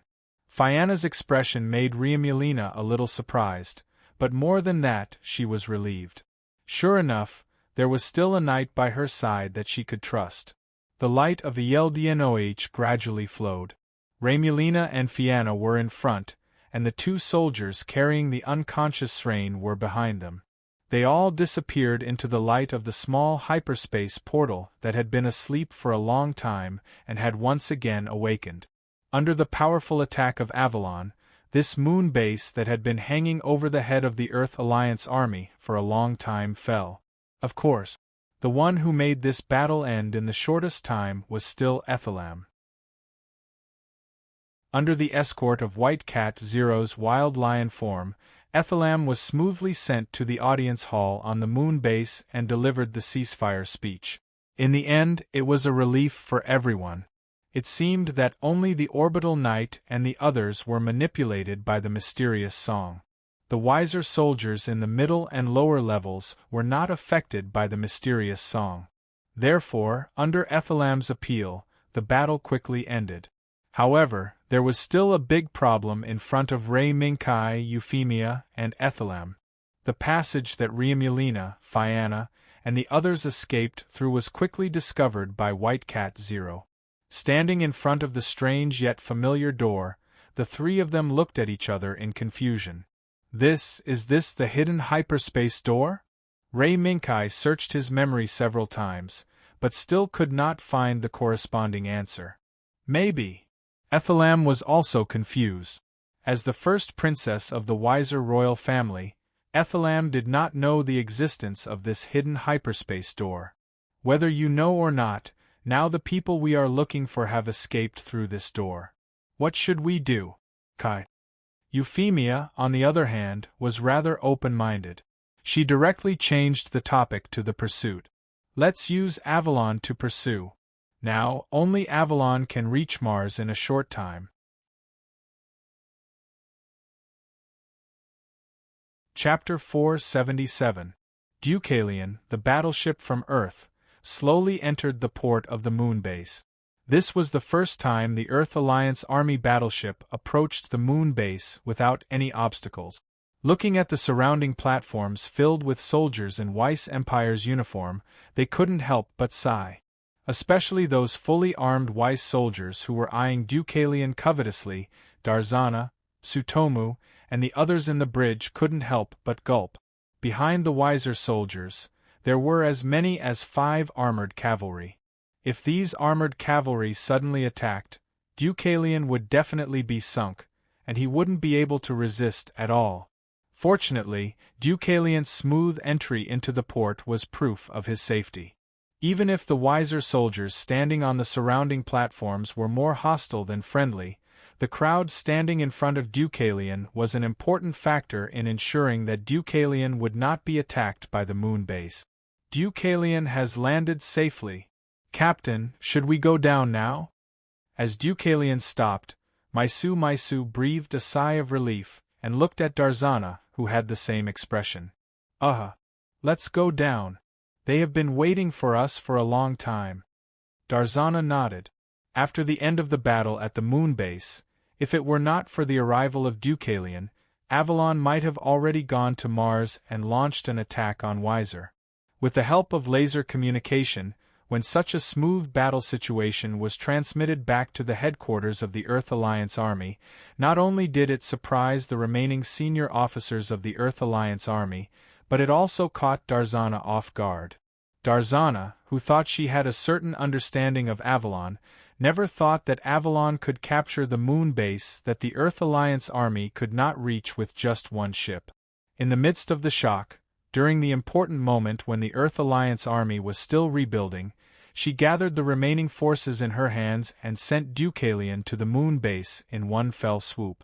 Her Majesty Euphemia, Her Royal Highness Princess Isilaram, Knight Commander Ray Minkai. Long time no see. Darzana led Maisu and the others to salute Euphemia, Ray Minkai, Isilaram, and the others who welcomed Deucalion to the moon base. Thank you for your hard work, Captain Darzana. I believe that this journey to space will not be an easy one. Euphemia glanced at the light spacesuits Darzana and the others were wearing and smiled. This was the first time the Earth Alliance Army sent their main battleship-level forces into space. Therefore, in terms of personnel protective equipment, they were not as good as the wiser Empire, which was already familiar with the space environment. Darzana was stunned for a moment before she understood. Unlike the people who were dressed to welcome Deucalion, the spacesuits worn by Darzana and the others were a bit of a wet blanket. You're right, Captain Darzana, thank you for your hard work. Now, the war between Weiss and Earth had ended. Therefore, you are the first guests to visit the lunar base since it was built. Therefore, please rest assured. In the name of Ethelum, I assure you that you will not be harassed by any hostile behavior on the moon base. Ethelum stepped forward and made a promise. This promise was not for Darzana and the others, but for the Weiss soldiers who were watching Deucalion's arrival. With Ethelum's promise, the hostile gazes from the surroundings decreased a lot. This also made Darzana feel slightly relieved. It could be seen that Avalon and Ethelum had indeed controlled the moon base. Therefore, under the leadership of Ethelum, Euphemia, and the others, a simple welcome party began. However, before the welcome party, Darzana and the others still needed to change out of their spacesuit. Half an hour later, Darzana and the other officers were personally received by Ethelum, while Gaizuka Shue looked around and found Juhu Koichiro drinking alone in the corner. He immediately went to find him. Captain Juhu, congratulations! Standing in front of Juhu Koichiro, Gaizuka Shue smiled gently. Juhu Koichiro, who was drinking, looked up and saw Gaizuka Shue in front of him. He was a little surprised. Warrant Officer Gaizuka? Aren't you following the captain? No. The captain doesn't need me now. Also, I have something to confirm with you. Gaizuka Shue waved his hand, indicating that a small warrant officer like him was not suitable for Darzana's current environment. Yubei Koichiro glanced at the situation on Esilam and Darzana's side, smiled, and then raised his glass to Jiatsuka Snow. Say it. Warrant Officer Gaizuka. What do you want to know? Let's be honest first, I didn't play any role in this battle. I just stayed around the ship to escort it. Juhu Koichiro did not hesitate to say that he did not obtain any commendable achievements in the Battle of the Moon Base, which surprised Gaizuka Shue. Before Deucalion set sail, the victory of the Moon Base battle had already spread to all corners of the Earth Alliance Army headquarters. Especially Juhu Koichiro, who participated in this battle, the battle deeds of Enasail and Netsun Yunko were the most important. Captain Juhu, you didn't get any military achievements? It can't be. That body with mysterious power can't do it? Enasail and Yunko didn't get any? Puzzled, Gaizuka Shue asked one question after another. But he was interrupted by the picture played on the tablet in Juhu Koichiro's hand. Let's take a look first. Juhu Koichiro did not explain and just let Gaizuka Shue watch it first. Puzzled, Gaizuka Shue took the tablet from Juhu Koichiro's hand, and then his attention was attracted by the image on the screen. It was not difficult to see from the picture that the location of this video should be near the moon base. Moreover, one of the bodies that appeared on the screen must be the iron armor cavalry of the Mars Weiss Empire. The body that was besieged by the orbital knight is the special body of the knight, the raging flame demon sword. That mech is the strongest power that the knight commander possesses. Taking a sip of wine, Juhu Koichiro pointed to the center of the screen, the body that was besieged by the orbital knight, and said, Rei Minkai is the body of the knight? Under Gaizuka Shue's surprised gaze, the raging flame demon sword in the picture raised the long sword in his hand, and the brilliance also quietly descended. Then, in the dazzling brilliance, the iron armor cavalry that besieged the raging flame demon's sword disappeared like a paper doll that could be easily destroyed. There was no longer the arrogant attitude that forced the Earth Alliance army to the road of destruction in an instant. How is this possible? The shocking power that erupted from the raging flame demon's sword made Gaizuka Shue unable to believe his eyes. This is possible. Juhu Koichiro shook the wine glass in his hand and then pointed to himself. The Alpha that I am piloting now can also do this to a certain extent. It's just that my level should at least be as close as possible to the knight. Captain Juhu, you can also do it? Gaizuka Shue subconsciously opened his eyes wide. The power displayed by the raging flame demon sword was already amazing enough. Juhu Koichiro, this drunkard, can also do this? I can't do it now. After the battle, the knight mentioned to me that as long as I improve my level in a certain aspect, I may also be able to know. It's just that it's still unknown. Juhu Koichiro laughed, while taking back the tablet from Gaizuka Shue's hand, and seemingly unintentionally changed the topic. That's right. Warrant Officer Gaizuka. I'm afraid that someone has taken a fancy to your younger brother. What? Taken a fancy to him? Who is it? As soon as his beloved younger brother was mentioned, Gaizuka Shue's attention immediately changed. It seems to be a doctor called Royd. He is a body development expert. The Raging Flame Demon Sword was also designed by him. Body development expert? Gaizuka Shue was stunned. No matter how smart Gaizuka Ainafan was, he was only a 15-year-old middle school student. How could he be taken a fancy to by an expert who developed a body with abnormal power? Yes. It seems that Dr. Royd and Gaizuka Shue met by chance, and then after a short exchange, the doctor once proposed to the knight that he intended to let Gaizuka Shue study with him. How could it be? Ainafan is a middle school student. How could he come into contact with such a confidential matter so quickly? Will ordinary middle school students still drive armored cavalry to fight on the battlefield? Warrant Officer Gaizuka. Juhu Koichiro shook the wine glass that had been emptied unknowingly, shook his head and said, "Moreover, on Avalon, there are body experts about the same age as Gaizuka Shue. They are also one of the contributors to the development of the Raging Flame Demon Sword. One of them is said to be the younger sister of the knight." Gaizuka Shue, who was repeatedly shocked by Juhu Koichiro's words, didn't know what to say for a while. Or rather, Gaizuka Shue's heart hadn't fully reacted yet. If, as Juhu Koichiro said, Dr. Royd really took a fancy to Gaizuka Shue Ainafan and really invited him to join that ship, doesn't it mean that they, brother and sister, who depended on each other for survival, are going to be separated from each other? Gaizuka Shue's face became more and more gloomy. This made Juhu Koichiro touch his head helplessly, subconsciously wondering if he had inadvertently poked the brother and sister's sore spot. Captain Juhu.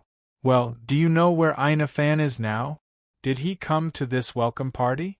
Suddenly, Gaizuka Shue's questions came again. Gaizuka Shue doesn't seem to be here.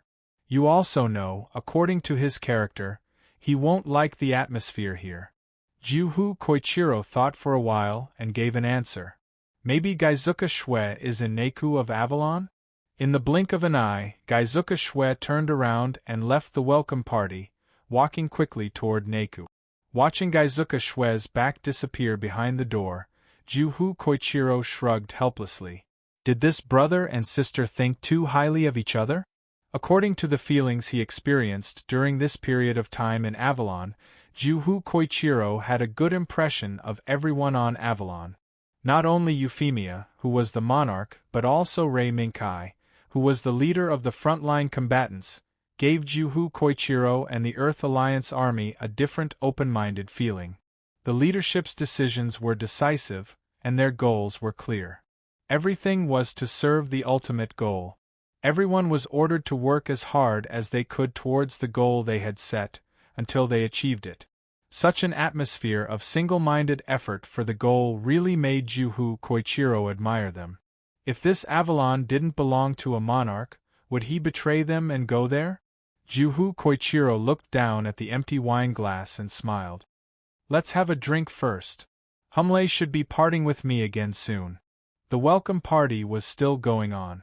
But Gaizuka Shue, who was worried about her brother, quickly came to the dock where Avalon was. Please wait. This is a port temporarily requisitioned by the Britannia Empire. No one is allowed to enter without permission.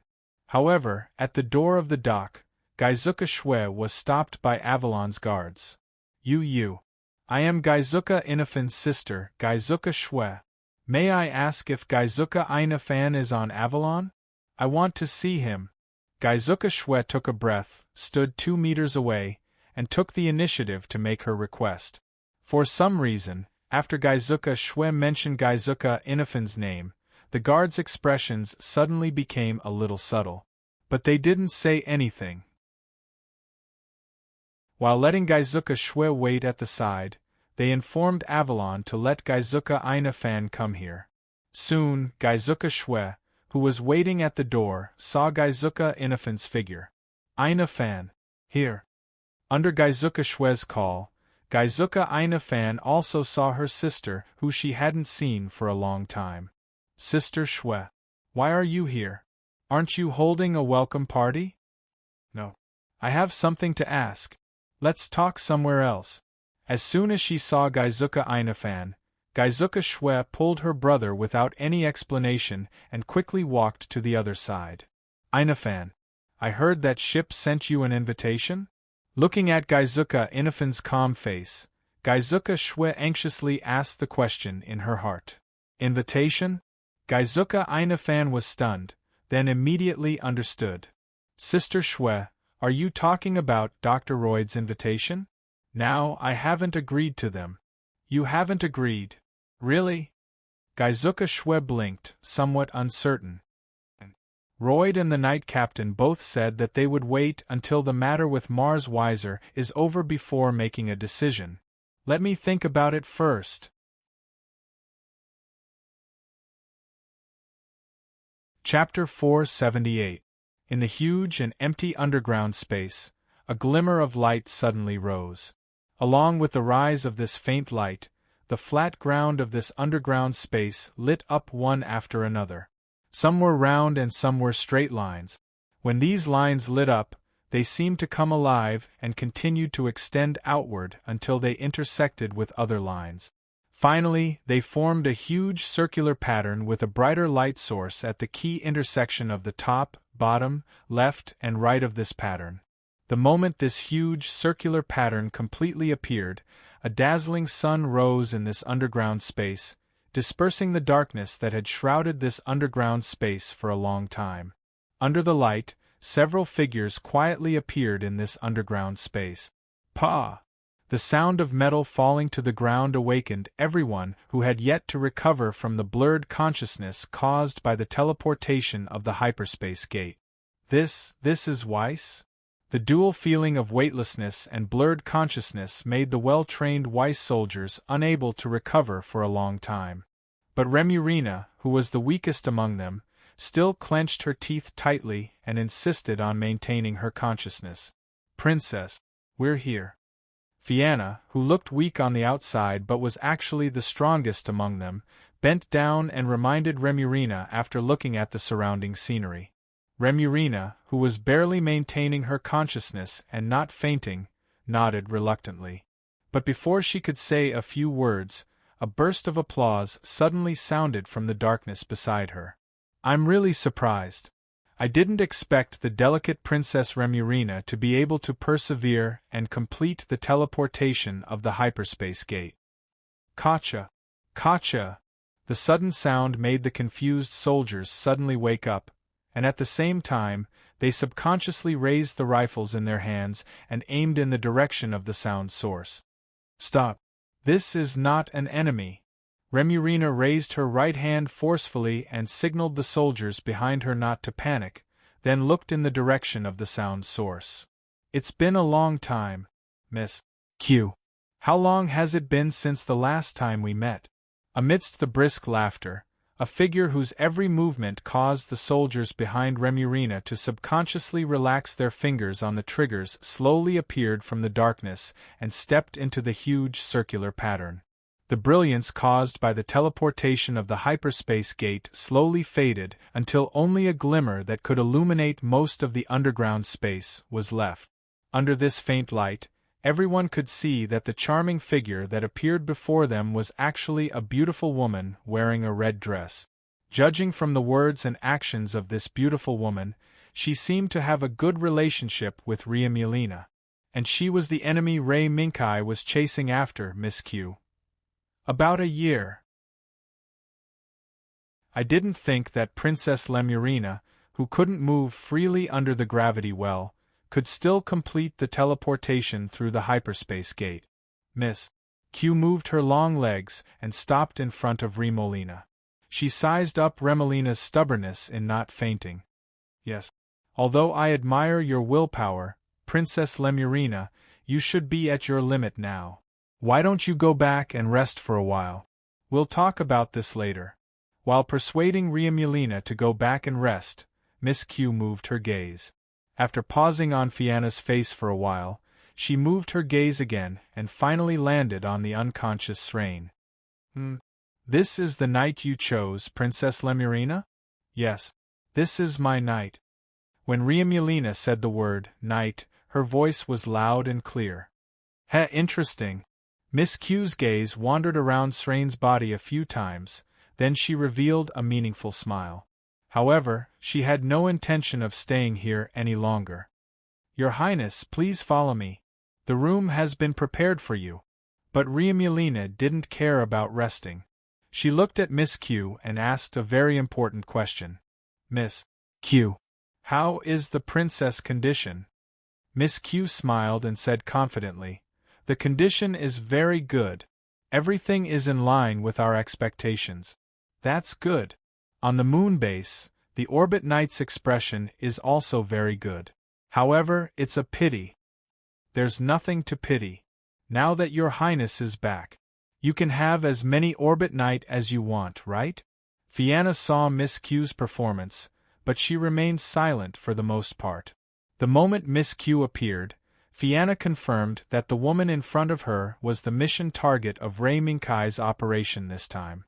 Moreover, Fianna also knew that the woman in front of her, who also had the ability to travel between different worlds, might see through her identity. Therefore, maintaining the necessary silence at this moment was the most important thing. Fortunately, Miss Q's attention seemed to be on Riamulina and Serene. As for Fianna and the two soldiers behind her, perhaps she just regarded them as minions that could be seen everywhere, lurking and waiting for an opportunity. Fianna, who silently pushed the wheelchair for Riamulina, secretly made a decision. At the same time, in the dock of the moon base, Avalon had completed all the preparations to set sail. This time, Fermion did not follow Islam to Weiss. Instead, she chose to stay at the moon base and preside over the reconstruction mission here. Also, Count Cludio, who had just woken up from a coma, stayed with her.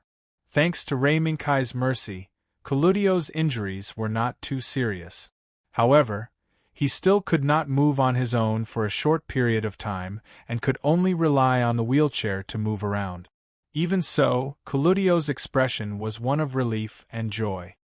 I didn't expect there to be a second princess hidden in this base. Count Zasbrum hid this matter very well.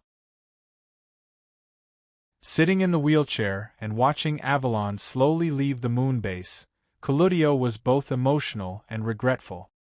He lamented the fact that the weak bloodline of the Weiss Empire had welcomed a new member. He also regretted his own dullness. For 15 long years, he had been unable to see through the truth of the second princess that Zasbarum had hidden. In Cludio's opinion, if he could see through Zasbrum's mask, the two heirs of the Weiss Empire would not be at each other's throats now. However, Cludio's thinking was too naive. Even if Cludio saw through Zasbrum's mask in time, he would not be able to do anything. Among the 37 orbital knights in the entire Earth-Moon orbit, at least half of them supported Zasbrum. Otherwise, in the original plot, Serene, as an outsider, was able to command all the orbital knights in a short period of time because Zasbrum's legacy was enough for Serene to have such a rallying power. Therefore, even if Cludio saw through Zasbrum's mask, he would never end up better than his original fate. No matter what, our sovereign now is only Her Royal Highness Princess Etheram Visser Elugia. Fermion, who was standing next to him, said this sentence softly but firmly. This was undoubtedly an oath, and it also completely drew a clear line between herself and the Weiss Empire on Mars. Cludio's expression instantly became interesting, but soon he calmed down. Islam had already told the two orbital knight about the hyperspace gate hidden under the moon base. Therefore, Avalon's trip to Mars was undoubtedly a crusade against Riamulina, and it might even escalate into a war for the throne. Thinking of this, Cludio sighed slowly. Claudio, who had yet to recover from his serious injuries, suddenly felt an unbearable fatigue. Sorry, Count Firmian. Now you can only manage the moon base for the time being. My body has really reached its limit. Even if the Knight Captain was merciful. Firmian nodded. Leave it to me, Count Claudio. Just focus on healing. On the other side, Deucalion, who had left the port first, quietly waited in orbit for Avalon to leave the port. Captain, are you sure you don't want to call back Judo Koichiro, and Azuka Inafane, and Netsun Yunko? Kaoru looked at the beautiful battleship with dazzling light wings and asked softly. No. Let them maintain the status quo. The senior officials at the headquarters only asked us to call back Captain Judo and the others out of concern. Darzana remembered that when Deucalion left for the moon base in an emergency, some senior officials hinted to Darzana to find a way to let Judo Koichiro bring the body named Hume back to the headquarters. Darzana couldn't help but sneer at this. Now that Weiss had launched a counterattack, who was the one who contributed the most? Can't you see it clearly? No. It wasn't that they couldn't see it clearly, but the power of the system on Hume was too tempting. From the combat video obtained by Judo Koichiro, the power of the fiery demon sword, which seemed to be several levels higher than Hume, instantly killed many orbital knights. It was enough to make the Earth Alliance army, which was suppressed by the Weiss Empire, obsessed. However, the upper echelons who dared to reach out to this terrifying force had never thought that the Weiss Empire, this jackal, would be beaten down and another fierce tiger would appear? With this in mind, not only did Darzana ignore the hints of some higher-ups, but she also sent an application to the Earth Alliance headquarters as Captain Deucalion that she must follow Avalon and participate in the crusade against Mars Vizia. However, it was rejected. Moreover, the reason for the rejection made Darzana unable to refute it. It would take too long to go to Mars. It was so long that the Earth Alliance headquarters couldn't make up their mind to let Deucalion, a battleship that still maintained considerable combat power, leave Earth and go to the distant Mars. In desperation, Darzana could only make the decision to maintain the status quo and monitor the moon base from Earth-Moon orbit. Avalon, complete departure. It is now heading to the scheduled orbit. Kaoru's voice sounded again. Send a communication request to Avalon. Avalon Bridge. Teresa was directing the bridge personnel to carry out the final inspection before departure to Mars. Euphemia, Ray Minkai, and Ethelum stayed behind and watched the busy personnel on the bridge. Captain Knight. Now Mars and Earth are at the farthest distance. Why are you in such a hurry to cross such a long distance to go to Mars without making any preparations? Ethelum's question was natural. But it was natural for the humans in this world. But for Avalon, this distance was as simple as opening the door and walking out. Princess Ethelum. Avalon doesn't care about the distance between Mars and Earth, and Avalon has already made all the preparations for what the princess is worried about. Therefore, Princess Ethelum, you only need to sit in the guest seat and wait for the arrival of Avalon's departure. Ray Minkai didn't explicitly say that Avalon was a space battleship that could perform space jump. For the humans in this world, the only time they could get close to the black technology related to space jumps was during the short period of time when the hyperspace door from the ancient civilization on Mars to the Moon went out of control and caused a catastrophe. In such a short period of time, even the top human scholars who worked so hard to decipher the technology of space jumps could only sigh helplessly. The relics left by the ancient civilization were too far away from the current technological level of humans on Earth. It was so far away that the humans in this world couldn't analyze much of it even if they exhausted the current level of technology. Therefore, for the space age, humans on Earth, and even Visser on Mars only had the impression of an era of spaceflight that first accelerated and then decelerated. Ethelum didn't understand where the confidence on Ray Minkai's face came from, and after she observed the expressions of Euphemia and Teresa, she came to a conclusion. Ray Minkai and the others really had the confidence to reach Mars in a short period of time. Captain, the entire system has passed the inspection, and Avalon is on standby. Teresa looked at Euphemia and Ray Minkai and waited for their orders. However, at this time, a communication request from Deucalion sounded. Connect. Teresa. Avalon still has plenty of time to spare. Euphemia said. Understood.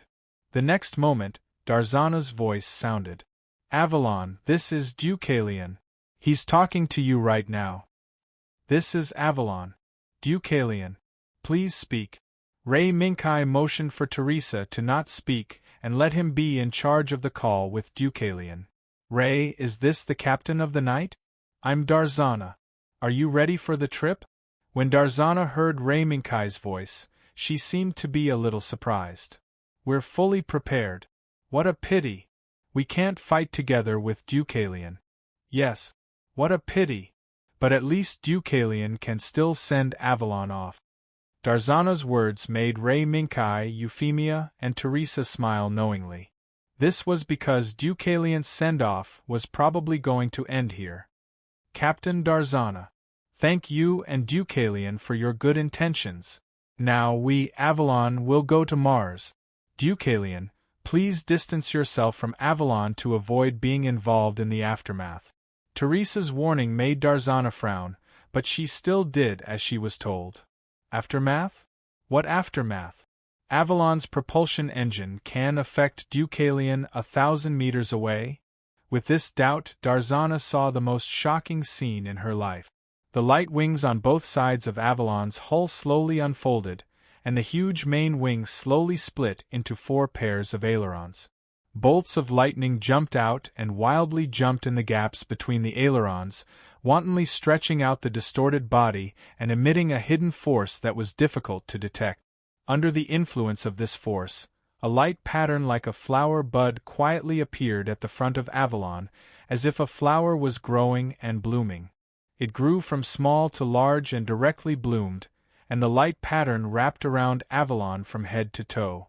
The moment this flower of light bloomed at its most beautiful, Avalon's figure suddenly turned into a stream of light and disappeared. Tang! Uncontrollably, Darzana suddenly stood up from her seat. The shock in front of her made Darzana's astute brain pause for a moment, and then the moment she recovered, she blurted out a term. Space jump?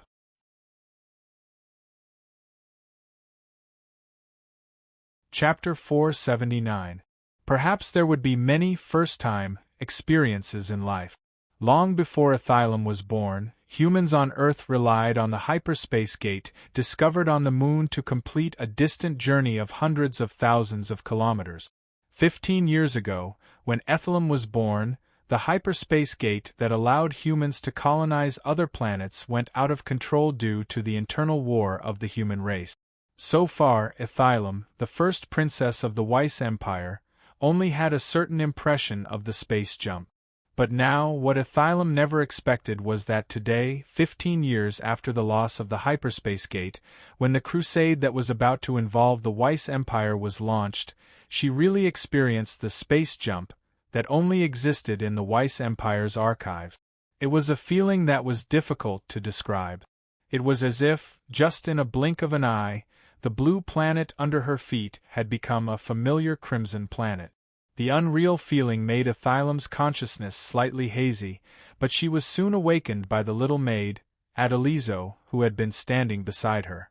"Your Highness, are you okay?" When the loyal little maid saw her princess acting strangely, she immediately asked worriedly.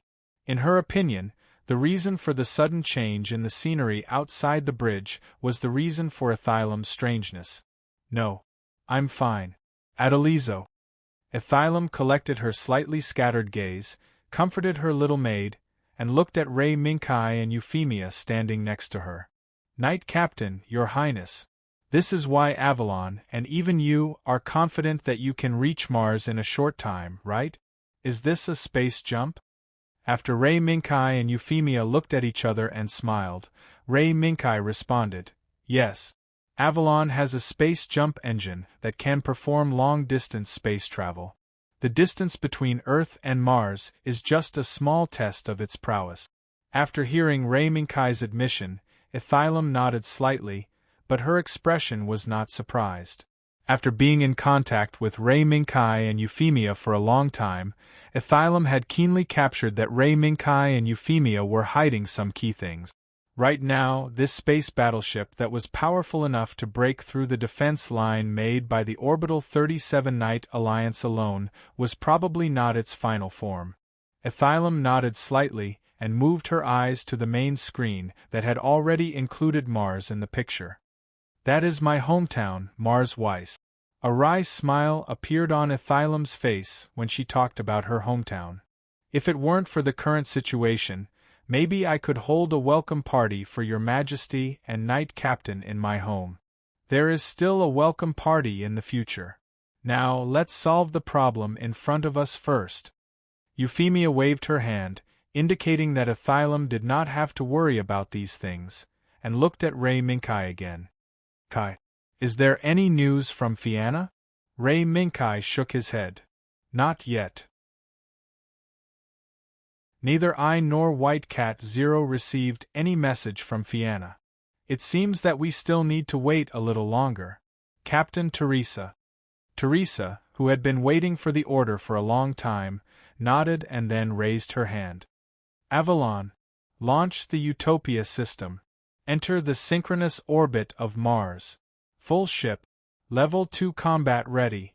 At this moment, the humans in Weiss didn't know that above Weiss's head, there was a space warship from another world quietly waiting for a signal. Weiss Palace. Under the service of the maids, Fianna changed into the Earl's exclusive red uniform and followed the maids all the way to a garden shrouded in light. It was a garden with some unknown flowers and a small number of green plants. According to some of the information that Fianna learned during this short period of time, these plants were undoubtedly rare and could even be described as precious for Mars Weiss. This was not only because of the dry climate of Mars and the lack of water, but also because it could not provide a warm climate for plants to grow. In order to maintain a constant temperature for plants, the technology used in this garden was probably designed and improved based on the thermostatic greenhouses built on Earth. The light from the dome was proof of that. Fianna. The knight's outfit suits you very well. When Fianna stepped into the garden, the figure sitting in the pavilion in the center of the garden noticed Fianna's arrival. Sorry for making a fool of myself, Princess Ethylum. Fianna saluted the figure sitting in the center of the garden. The person sitting in the pavilion was Princess Reina, but her appearance was still the appearance of Ethylum. This was also an action taken in order to smoothly enter the Weiss Imperial Palace, which represented the center of power of the Weiss Empire. Before Reina achieved her goal of controlling the Weiss Imperial Palace, the disguise was necessary. Get up, my knight. While Reina let Fianna get up, she also looked at the maids standing around. Under her gaze, the maids bowed one after another before retreating from the garden in an orderly manner, leaving the space for Remurina and Fianna. Princess. Fianna looked around and knew that Remurina probably had something important to discuss with her. Come here, Fianna. Looking at Fianna walking to her side, Remurina nodded slightly. Fianna. How do you feel about returning to Weiss? Fianna was silent for a moment, but she still shook her head. This place, to me, is very unfamiliar. I don't remember much about this place. Fianna's answer seemed to be within Reina's expectations. That's true. After all, since the disaster, the Rayant family moved to Earth. Reina smiled slightly. To be honest, I feel the same. I was born on the moon base, but I've never been to Weiss, nor have I seen Weiss with my own eyes. Therefore, my feelings are probably the same as yours. But now, Weiss may belong to you, your Royal Highness. Fianna's words made Reina stunned, but she didn't deny it. Perhaps Fianna didn't know. When Reina returned to Weiss, under the guidance of Mississippi Q, she saw the first Emperor of Weiss, Regalia Weiss Labas, who was in the audience hall with a red face and full of energy, but was actually lying on a hospital bed, struggling to survive. The first emperor, who couldn't move and couldn't even look at others, couldn't discover the authenticity of the ethylam that appeared in front of him. He could only rely on a wheelchair to move around. With the help of the mysterious concubine, he slowly sat up, revealed a kind smile, and communicated with the ethylam in his eyes. Reyna would be lying if she said she wasn't nervous during the entire process of communication. Fortunately, the first emperor's physical condition, as well as the timely help of the mysterious concubine and Mississippi Q, allowed Reyna to survive the crisis of being exposed. After all, even if the holographic projection technology could change a person's original appearance into another person, it couldn't make up for the familiarity and tacit understanding gained after a long time of interaction. Since then, Reyna, who witnessed the first emperor's physical condition, quietly had a thought that even she couldn't immediately detect. This was also the reason why Reyna didn't deny Fianna's identity. Fianna. Now, His Majesty has temporarily entrusted the authority of regent to me. Can you come with me? Reyna reached out and took the scepter next to the wheelchair and gestured to Fianna. Yes, Your Royal Highness. On the other side, Fianna and Remurina's departing figures were seen by two people. An empire was so easily seized by you, Miss Q. It seems that I still underestimated you. Reynolds shifted his gaze from Reyna's back to Miss Q. Reynolds didn't know about Miss Q's actions at first. It was just that he was naturally wary of the mysterious concubine. As for Miss Q's hidden intentions, it was only after Reyna came to Mars that Reynolds saw some clues from her. Haha. It's just a little trick, Mr. Reynolds. Miss Q smiled without a care in the world. In response to Reynolds' praise, Miss Q was more concerned about the battleship that defeated the Orbit Knight controlled by Reyna. Mr. Reynolds. Now we don't have much time. That battleship? Reynolds subconsciously raised his head and looked at the dome that covered the Mars sky. Yes and no. If my guess is correct, that battleship is just an appetizer. If we slow down a little, a more terrifying enemy will inevitably catch up. Miss Q's gaze became even more cautious when she heard the voice. It was an expression that Reynolds had never seen before. Is that so? Then Miss Q, you have to move faster. However, even if Reynolds saw through it, he couldn't say anything. Reynolds was just a passerby that was forcibly brought to this world by Miss Q. Mars on the synchronous orbit. Under the cover of the Utopia system, Avalon collected and analyzed as much as possible through the various communication waves that permeated the sky above Mars, trying to find more useful information. Teresa sat in her seat as usual and analyzed the information displayed on the projection screen in front of her eyes over and over again. Captain. Abnormality detected. A piece of information intercepted by the radar was quickly placed in front of Teresa. What surprised her was that there was actually a song behind the abnormal data. However, Teresa's doubts disappeared in an instant. This was because she had discovered some clues from the song. Although this song was different from the signal intercepted by Avalon on the moon base, it was surprisingly consistent in some key areas. Especially after Teresa compared the two signals back and forth many times to be safe, the result was the same. Captain Teresa, did you find anything? Ray Minkai was so fast. Just after CIC reported the new discovery to him, Ray Minkai rushed to the bridge in a few minutes. Captain Knight. Yes. Now this signal is everywhere in the sky above Mars. Moreover, as time passes, the strength of this signal is constantly increasing and will spread to other channels. Teresa handed the analysis results in her hand to Ray Minkai and briefly explained the current findings. A signal that is constantly increasing in strength and spreading to other channels? This is not interference. Ray Minkai looked at the analysis results in his hand and was a little confused. If it was interference, No one would be so bored as to use a song as interference material, right? Unless there was another purpose. Suddenly, a light flashed in Ray Minkai's mind. Song, all channels, city. These three seemingly unrelated words stimulated Ray Minkai's memory at this moment. In his mind, there was a piece of memory from a long time ago. Ray Minkai vaguely remembered that in a work he read when he was young, there was a similar scene. In a world where human footsteps had spread to the Milky Way, singing was the spiritual support of people and a powerful weapon when facing aliens. Therefore, in this atmosphere, the song that everyone was looking forward to was born. But the moment this song was born, all the humans in the city were controlled. Such a familiar development made Ray Minkai narrow his eyes involuntarily. If the city under his feet really developed like this, would Avalon also encounter similar enemies? Captain Teresa. Collect as much information about this song as possible. While this thought was going back and forth in Ray Minkai's mind, Ray Minkai also issued an order to Teresa. Understood. Although Teresa had some doubts, she didn't ask Ray Minkai anything. The battle on the moon base had made Teresa somewhat wary of this song, so she didn't think Ray Minkai's reaction was too much. I don't know what the situation is on Fianna's side. Ray Minkai, who left the bridge, stood on the observation deck and looked at the crimson planet below.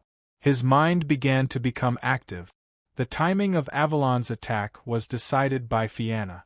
Only when Fianna, who was lurking in Weiss and lurking around key figures, achieved a critical breakthrough would Avalon rapidly descend from the synchronous orbit and launch an attack. Therefore, Fianna's behavior was very important to Avalon. Ray Minkai didn't want to recklessly launch an attack on Weiss's capital city without knowing anything.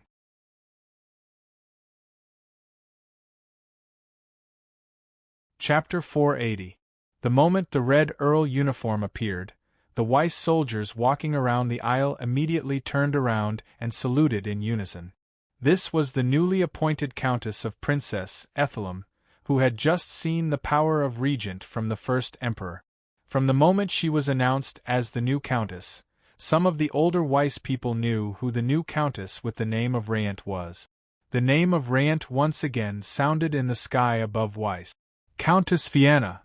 Countess Fianna! Countess Fianna! Wherever Fianna passed, everyone bowed in salute. Especially now that the orbital knight with a large number of troops had been defeated by Avalon, every countess was an indispensable combat force for Weiss. Because of this factor, after Fianna took the scepter from Rayant, she relied on this uniform to walk back and forth in the Weiss capital in the name of inspection. Of course, these inspections were really to inspect the situation in the capital. They were not specifically selected to inspect the departments related to military power. After several days of inspection, seeing Fianna struggling with the issues of production and people's livelihood, some people who could not guard against her finally breathed a sigh of relief. Because today, Fianna finally went to the factory area where the armored cavalry was produced under the command of Princess Ethelum to receive the new Countess' new body. Countess Fianna, please follow me. Looking at the valiant Fianna, the person in charge of this factory area could not help but have a good impression of her. Yes, please. Fianna's gaze moved around the factory area without leaving a trace. This was the first time she came to this area, and it was also the area that Avalon focused on. In order to smoothly step into this area without attracting attention, Fianna wandered back and forth in other areas for several days, forcing the people who were wary of the new countess to make a request to Rayant, who was in charge. How many people work here?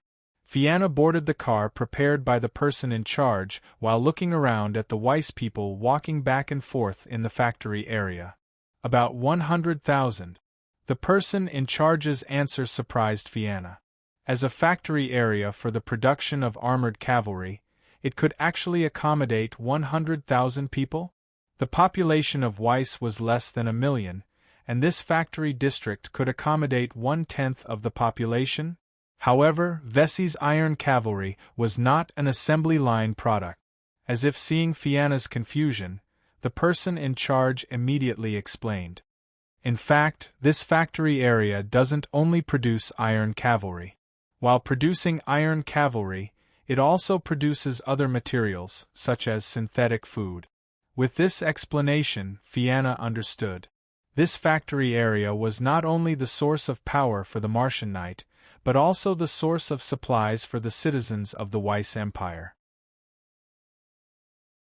While thinking, Fianna subconsciously looked at the dome. I'm afraid this factory district is going to be in trouble. An imperceptible miniature signal transmitter quietly rolled into the sewer next to the car as it made a turn. The door opened. The soft sound of rubber tires on the cold ground echoed in the pitch-black room. The light that shone into the room from outside the door caused the young man's eyelids to twitch slightly, but he did not wake up. How can you treat Serene like this? Remulina looked at Serene, whose hands were hung up but his clothes were still intact, and shouted coldly. The cold voice made the Weiss soldiers outside shudder. At the same time, they rushed into the room and knelt down in front of Remulina. No, Your Highness Princess Islam, we didn't mean to hurt Serene Troyat. It's just that when he was awake, he constantly displayed an extremely strong desire to attack. In order to calm him down, we can only use this method. At the end, the Weiss soldiers gradually lost their voices. In fact, there were many ways to control a person. However, these two Weiss soldiers had chosen to sacrifice their lives for them. Guards, take them away. Remulina coldly announced the fate of the two Weiss soldiers in front of her. In the hazy dream, Serene seemed to have lost his sense of pain. All that was left was a warm touch. Yes, it was the warmth that Serene felt in this hopeless world after the death of his father, Count Troyat. Yes, it was the warmth of Islam. Only she would not care that Serene Troyat was a human from Earth. She was the only one who would not wantonly despise and abuse him like the others. Instead, she treated him kindly and gently. She was the only one who would affectionately squeeze beside him and ask him about everything on Earth. Ethel. This was the person that Serene Troyat swore to protect with his life. His Highness Princess Islam. In the warm dream, Serene let out a sleep talk, which was also heard by Remulina, who was sitting beside him. That's great, royal sister. Looking at Serene, who was immersed in the dream and unwilling to wake up, a trace of jealousy rose in Remulina's heart. This young man, who was born on Earth, had such deep feelings and loyalty towards Ethelum. Even those Orbit Knight who claimed to be loyal to the Weiss royal family had betrayed Islam. And Serene Troyat, in the eyes of the Weiss people, was undoubtedly a time bomb that could betray them at any time, but he was the most loyal person from the beginning to the end. This world was a joke. Gradually, a mocking smile appeared on Remulina's face. Other than Serene Troyat, there was no one else loyal to the first emperor of the Weiss Empire, right? Princess Islam. Perhaps seeing that Remulina had been in the room for a long time, the Weiss soldiers who had just been replaced were a bit worried and cautiously reminded her. Is something the matter? Remulina moved her gaze and looked outside the door. Yes, Your Highness Princess. Serene Troyat had attacked others in a frenzy before, and on the way, he was shouting some words. So, for your safety, Your Highness, please don't stay by his side for too long. Talk. Remulina did not care much about the soldier's advice. What she cared about was the soldier's description of Serene's behavior when he went berserk. Yes, Your Highness Princess, but those are just some rebellious. Speak. Remulina coldly shouted again. In a panic, the Weiss soldier hurriedly said, Yes, Your Highness Princess. When Serene Troyat went berserk, he said that Princess Islam was not real. That's all. Remulina's gaze changed as she subconsciously looked at the sleeping Serene. Yes, the Weiss soldier's face was filled with fear. He had a part to play in dragging his colleague out just now. He knew very well that if he offended Princess Islam now, the consequences would be terrible. Leave. This is none of your business. Fortunately, Remulina did not care about the wise soldier's mistake. After the soldier left the room, Remulina reached out to cover Serene's right hand and sighed in her heart. This loyalty really makes me jealous. Royal sister. Outside the door, a charming figure appeared. Today, I will take this loyal subject away from you. Royal sister. No matter how beautiful the dream was, it would still come to an end. No matter how reluctant Serene was, no matter how hard he tried to persuade her to stay, the Islam that existed in his dream would still leave quietly. Until Serene heard a voice calling out to him again. Serene. Serene. Serene. Serene. It was a soft and familiar voice. It was the voice that was engraved in Serene's heart. Under the call of the voice that was deeply engraved in his memory, Serene slowly opened his eyes. The moment the light shone into his eyes, Serene resisted it. It was not only because the light was dazzling, but also because the face that appeared under the light was not a face that he was familiar with. Serene. Wake up. It was another familiar voice.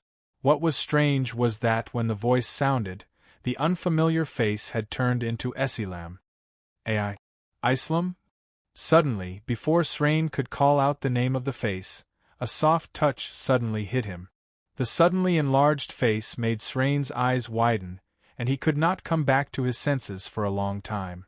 This, until the familiar voice sounded again. Serene. Can you sit up? Princess Islam. The soft touch was still clear, but Serene's brain was still fuzzy, and he could only look at the girl in front of him in a daze. This scene was seen by the two people who were hiding behind the one-way glass. That princess's reaction is really fast. I didn't expect that young man's willpower to be so strong. He can actually hold on under your skills. Leonard had a sarcastic smile on his lips. Miss Q shook her head slightly, and did not show a trace of agreement with Leonard's words. That young man has been living in an environment that is hostile to him since he was young. If it wasn't for the existence of Islam, I'm afraid that the young man would have either died or become like you, Leonard. When Leonard heard Miss Q's evaluation of Serene, he was a little dissatisfied. Oh? That young man can become me? Miss Q, don't joke around. Leonard could see some of Serene's background through the scars on Serene's body. But Leonard, who thought highly of himself, did not think that Serene could become him or be on the same level as him. Is that so? Don't underestimate you, Leonard. You know, your last failure was because you underestimated the enemy. Miss Q did not care about Leonard's dissatisfaction, and pointed out the reason for Leonard's previous failure without mercy. Humph! Leonard, who was speechless, only responded with a cold snort. Miss Q did not care about Leonard's reaction. Okay. The knight has pledged his loyalty to the princess. Then, it's time for our plan to be carried out. At a certain moment, Vessa's communication channel was quietly filled with singing. As long as one was in the Vess kingdom, the moment they heard this singing, they would stop what they were doing and look in the direction of the singing Vess palace. What is this singing? Fianna, who had stayed in the factory area for half a day, was about to return to the palace to report to Remulina when she suddenly heard the sudden singing. She also saw the people around her who instantly stopped what they were doing and looked in the direction of the palace in a daze. At this moment, Fianna realized that the time had come. Woo woo woo! The piercing alarm ignited the silent air of Avalon. Everyone who had been on standby immediately moved from their positions and rushed to the battle station the moment the alarm sounded. Your Majesty, Knight Captain, Avalon is going to attack the capital? Ethylam lifted her long skirt and hurried to the bridge. Yes, Princess Ethylam. The situation in the Vess Kingdom is a bit strange now. We must act quickly. Euphemia waved her right hand, and a strange scene suddenly appeared in front of Ethylam. According to the report of our intelligence personnel, the mysterious singing is now pulling the Vess Kingdom into an unknown abyss. Mysterious singing? Ethylam was taken aback and then exclaimed. Is it controlling the singing of the orbital night? I'm afraid so. According to the intelligence, the singing just sounded not long ago. If the time is delayed, perhaps many people won't wake up. Just like the orbital night who can't hear your voice. Ray Minkai reached out and tapped on the screen, showing the scene of the people who were confused by the singing and looked in the direction of the Vest Palace. At this moment, Ray Minkai, Euphemia, and even Teresa were waiting for Ethylam's voice. Let's begin. Your Majesty, Knight Captain. I don't know the effect of this singing on the people of Ves, but in order to avoid the tragedy of the orbital night, I ask Her Majesty Euphemia, Captain Ray Minkai, and Captain Teresa to begin immediately. Ethylam's decision made Euphemia and Ray Minkai nod in unison and exchange glances. Kai. Be careful. Please rest assured. My Majesty. I will return safely. In Ray Minkai's back, Teresa stood up from her seat and waved her hand to order Avalon to launch the landing battle. Avalon, descend. Shield the bridge. Level 1 combat state. Target. Ves Kingdom. The landing battle against the Ves Kingdom begin. With the appearance of the streamer, Avalon pierced the red land below from top to bottom like a sharp sword. The flames formed by the friction of the thin atmosphere of Mars wrapped around Avalon as it streaked across the sky, heading straight for King Vice.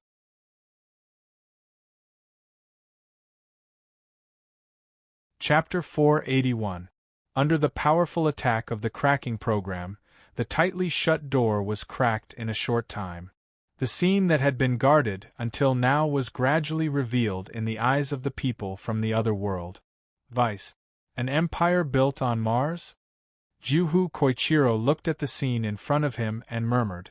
The world was changing too quickly.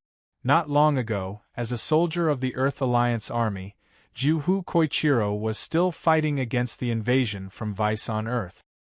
He never thought that there would be an opportunity to set foot on Vice territory. Moreover, it would happen in such a short time. Captain Juhu, take your team and control the factory area as quickly as possible. According to the intelligence, there seems to be a large number of armored cavalry and Vice weapon production lines in the factory area.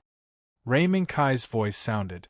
At the same time, the roaring flame demon sword also appeared in front of the door. In addition, on the left and right sides of the roaring flame demon sword, armored vehicles filled with special forces from Avalon were quickly attacking the targets assigned to them. Understood, Knight Captain. Juhu Koichiro glanced at the roaring flame demon sword that slowly retracted its light wings, turned his head, and pressed the communication button. Mustana 22, Mustana 33. Sorry. I am the commander of this operation. Is there a problem? No. Anizuka Ainafan put the tablet in her hand back into the storage compartment and shifted her gaze to Alpha in the screen. Lambda drive system. Very interesting system. Yes. Captain Juhu. Please give the order. Netbun Yunko's spirit seemed to be a little scattered, but in the end, she forced herself to wake up from the unreal feeling of the space jump and threw herself into the battle. Watching Juhu Koichiro leave with Anizuka Ainafan and Netbun Yunko, the White Cat State Zero shook its head slightly. Can they really do it? Although the city seems to be controlled by the song now. But there are still risks. What's more, those people may be at risk of being controlled by the song.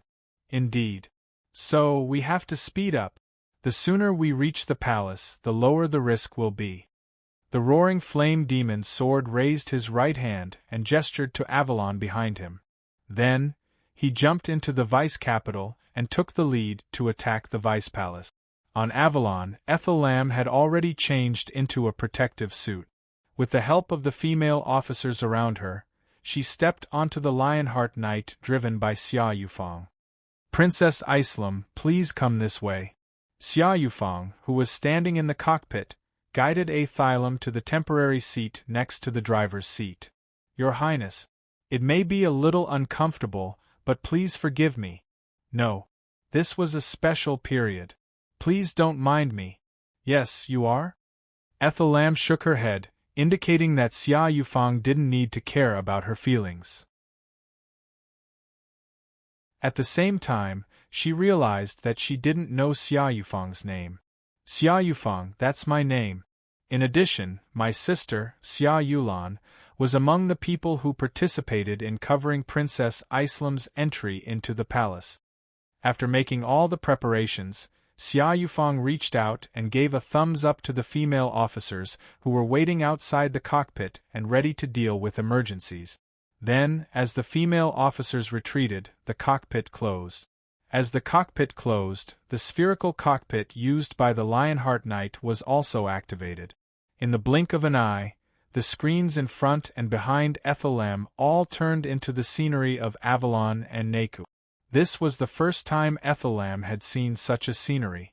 Is this Her Majesty Euphemia's Iron Knight? Yes, it is. Please sit tight. Your Highness Princess Islam. Now, it's our turn to strike. The vanguard troops that entered the capital first had all set off. Next, it was the escort team of the twins, Xia Yufang and Xia Yulan, that set off. Captain, Your Majesty. All the teams have set off successfully. Now, the knight's roaring flame demon sword has also entered the palace's air defense network, but it has not been stopped.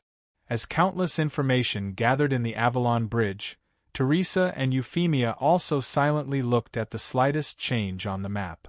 Your Majesty, it seems that the city is really controlled by that song. Not to mention the special forces, even the roaring flame demon sword that openly flew over the city turned a blind eye. The situation in this city is very strange. Teresa seemed to have a bad premonition in her heart. Especially the closer the roaring flame demon sword was to Wiser Palace, the stronger the premonition in her heart. It was as if, in the near future, something she did not want to see would happen. Yes. But now we can only continue to attack. As long as the enemy is still hiding in this city, they will never sit by and watch our attack. Captain, let's proceed according to plan. Teresa nodded and threw away all the doubts in her heart. Indeed, Euphemia was right. Now was the best opportunity to force the enemy out. Order. Launch missile slots 1 to 22. Target all factory areas. Under Teresa's order, the missile that had been ready for a long time soared into the air and flew over the city according to the signal transmission source that Fianna had secretly arranged. When it was 1,000 meters away from the target, it suddenly jumped high, turned around, and plunged into its target. Boom! Boom! Boom! The white smoke that streaked across the sky above the capital was the prelude to the destruction of the factory areas that the Wiser Kingdom relied on for its livelihood. The loud roars continued to ring in the sky above the capital, but they could not cancel out the song that was still ringing. No matter how loud the explosions were, no matter how terrifying the flames that soared into the sky, they could not suppress the waves of the song. Moreover, strangely, when the missiles attacked, the people of Wiser who were controlled by the song ignored the Britannia special forces that rushed past them, ignored the roaring airframes, and ignored the white smoke that swept across the sky above the city. In the eyes of the people of Wiser, it was as if only the Wiser Palace with the mysterious song existed. TSK. Those people are gathering at the palace.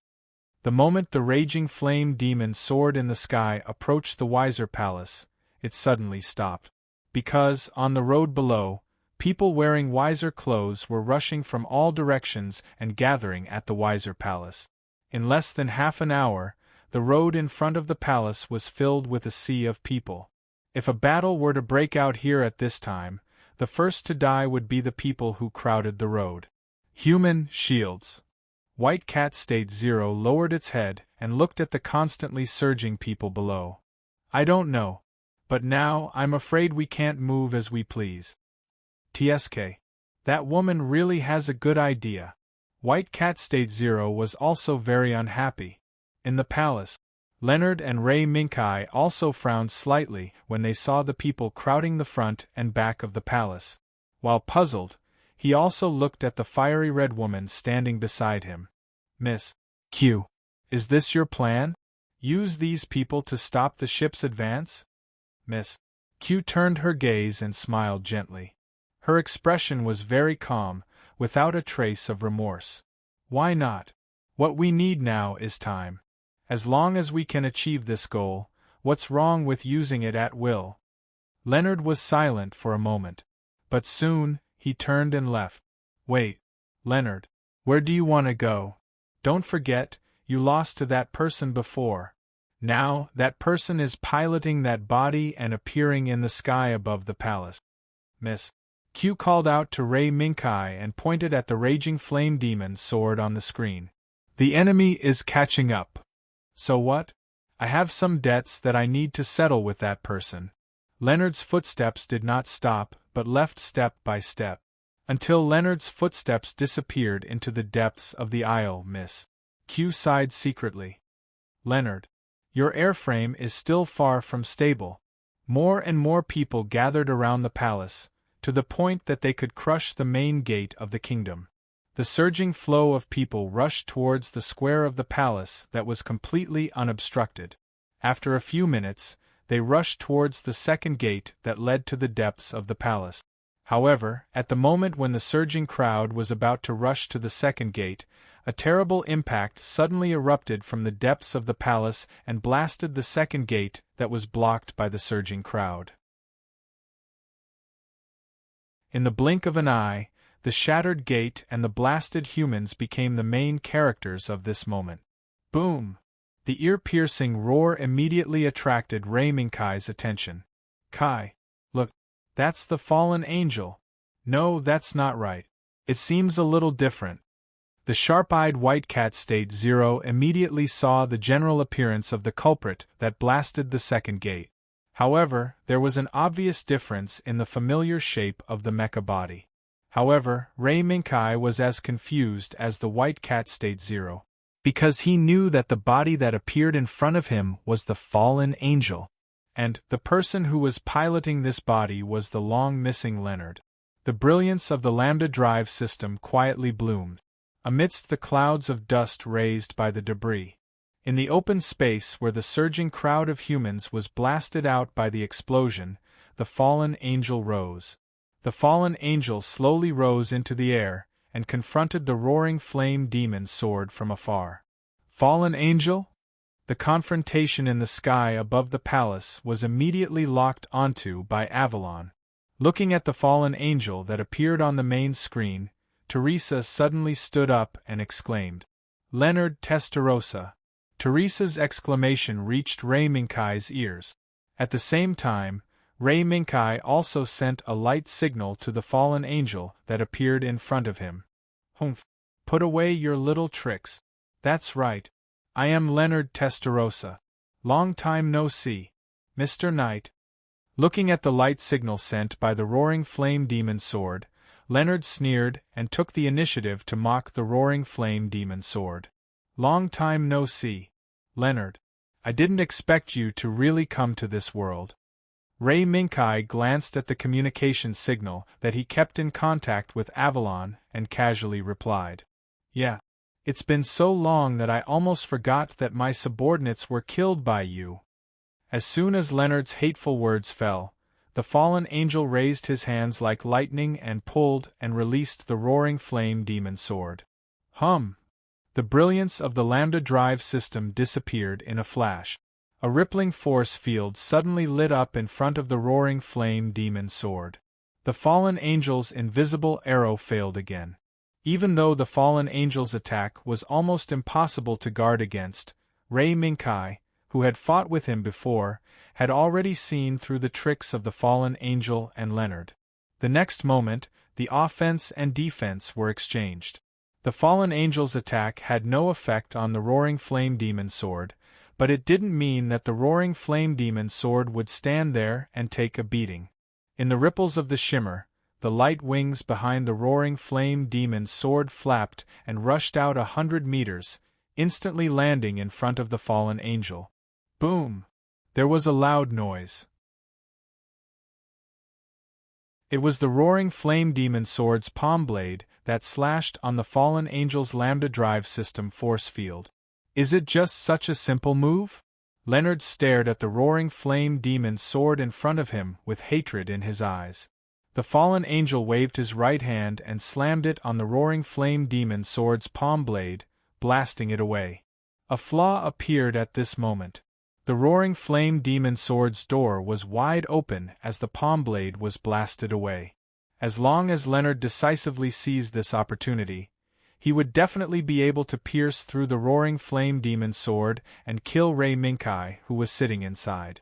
Without hesitation, the moment the roaring flame demon sword's hands were still retreating, the fallen angel's hands had already crossed together. He pulled the bow to the fullest. Then, he released.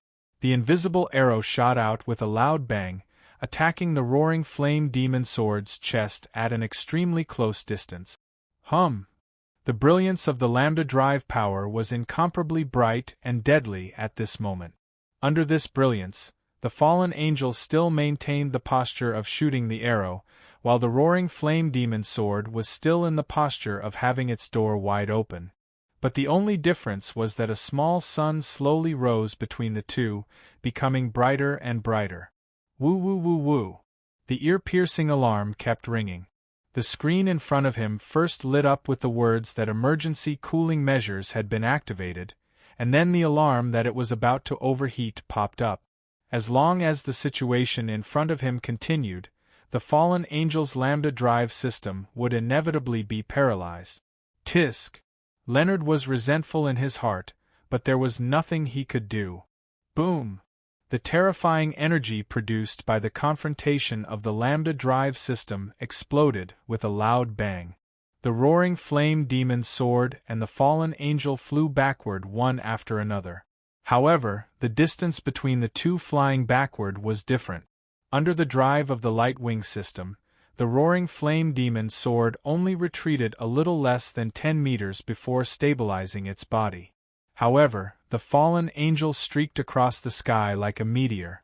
The moment before she almost fell into the palace, she barely used the power of the lambda drive system to stabilize her body.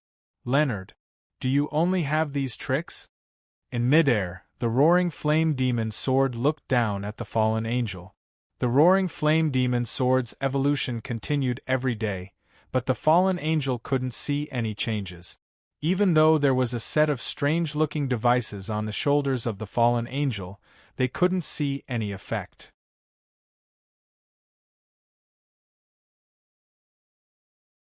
Chapter 482.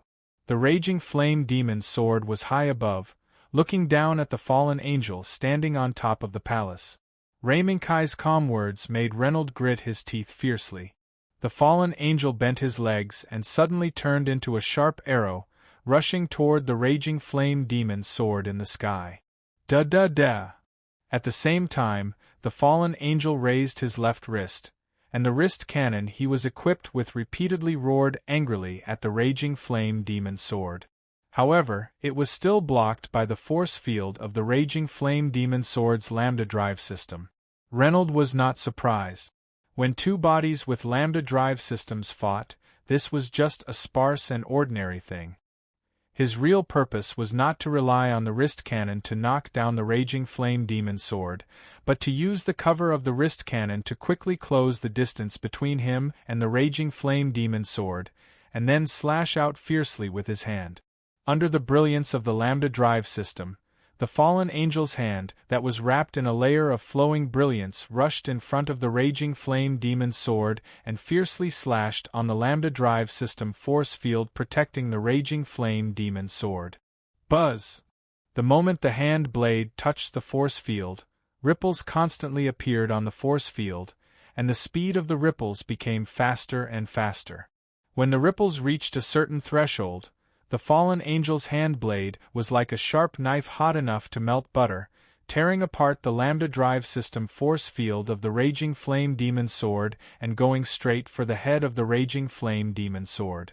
However, the fallen angel's hand blade did not touch the head of the raging flame demon sword. The moment it was about to touch the head of the raging flame demon sword, it was caught by the right hand of the raging flame demon sword. Ka! The moment the raging flame demon sword caught the fallen angel's hand blade, its unique huge force actually made small but dazzling cracks on the armor of the fallen angel's arm. As the dazzling cracks spread, the fallen angel's hand would not be able to escape the fate of being directly broken by the raging flame demon sword. There was no choice. Reynold knew that this attack was undoubtedly a failure. If he did not retreat decisively, the fallen angel's arm would definitely be lost. However, this was exactly what Reynold wanted. Humph! Do you think the fallen angel and I will lose to you again? Night. Die. Frenzied killing intent erupted from Reynolds' eyes at this moment.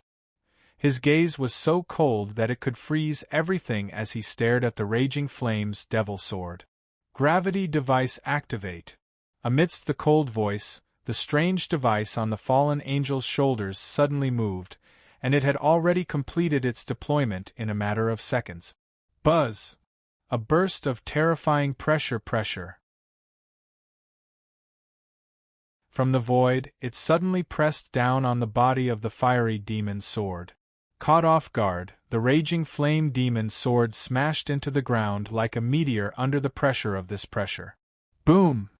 Under the huge pressure, the raging flame demon sword, flame demon sword, sword, flame, and flame demon sword, of the demon sword. The flame demon sword, flame demon red, S, red flame demon sword, S of his sword demon, S. Of sword flame sword demon sword. The strange devices on the fallen angel's shoulders were flowing with faint red radiance. Under the flowing radiance, it was the power that created the enormous pressure that caused the raging flame demon sword to fall from the sky and firmly press it against the ground. Triple gravity. Amidst the billowing dust, there was no sound. There was only the gradually dissipating dust and the translucent ball that distorted the light. In the distorted light, the appearance of the raging flame demon sword wasn't very clear. However, Leonard could sense the struggle of the raging flame demon sword from the blurry shadow.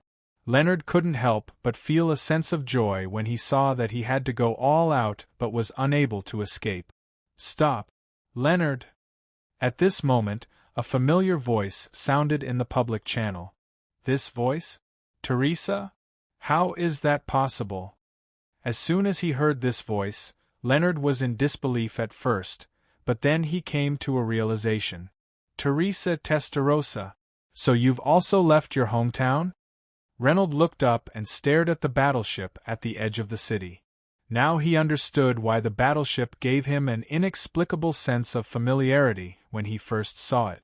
It turned out that his sister Teresa was on it. Yes, I boarded this ship because I wanted you to go back. Teresa looked at the fallen angel on the screen and directly said her thoughts. Teresa saw the battle between the raging flame demon sword and the fallen angel. However, she couldn't find a suitable opportunity until the raging flame demon sword was pressed against the ground by the mysterious device on the fallen angel. Let me go back? Leonard was taken aback and then laughed loudly. Let me go back? Why do you want me to go back to that world? There's nothing in that world that's worth my nostalgia. Teresa, you're too naive. Leonard sneered. That's the world where you were born. It's the place where our parents are sleeping. Why don't you have any nostalgia for your hometown? Leonard, the amalgam has been modified. Our hometown won't have any more wars. Teresa loudly refuted Leonard's words. Humph. Parents? Teresa, you're too naive. Leonard sighed inwardly. Then, a cold glint appeared in his eyes. The one who brought you to that ship should be this night, right? Then, in return, I'll give him death. Leonard unscrupulously released his killing intent. Moreover, under the influence of this killing intent, Leonard did not hesitate to push the power of the strange device on the fallen angel's shoulders to the maximum. Max. Demand. Hate. You. This. Seed. Person. So go die. A huge pressure once again descended from the void. This time, the level of this huge pressure far exceeded the previous level. In an instant, the crater created by the raging flame demon's sword expanded by several times. However, this was unable to completely suppress the energy caused by the huge pressure within the crater. As the terrifying energy wreaked havoc everywhere, cracks wantonly tore the surrounding ground apart, burying the people who couldn't escape in time in the expanding cracks. Leonard believed that under this attack that was close to 10 times the gravity, even the raging flame demon's sword would not be able to escape. Not good. The raging flame demon sword's signal has been lost. We've lost contact with the Knight Captain. While exclamations sounded on the bridge, Euphemia, who had maintained her silence and the posture of a ruler, could not help but stand up from her seat. She looked worriedly at the translucent ball of light that swallowed the raging flame demon's sword. Avalon. Target. Fallen angel. Attack with all your might. Teresa bit her lip and stopped pinching the ends of her hair. Instead, she waved her hair forward forcefully. Under her command, except for the most powerful cannon, the Excalibur, the rest of the missile slots and cannons of Avalon locked onto the fallen angel. The moment Avalon's fire control radar's lock-on signal was activated, an ear-piercing alarm sounded on the fallen angel's cockpit. However, Leonard did not care that he had been locked onto by Avalon. Teresa. Although little girls can be willful, don't go too far.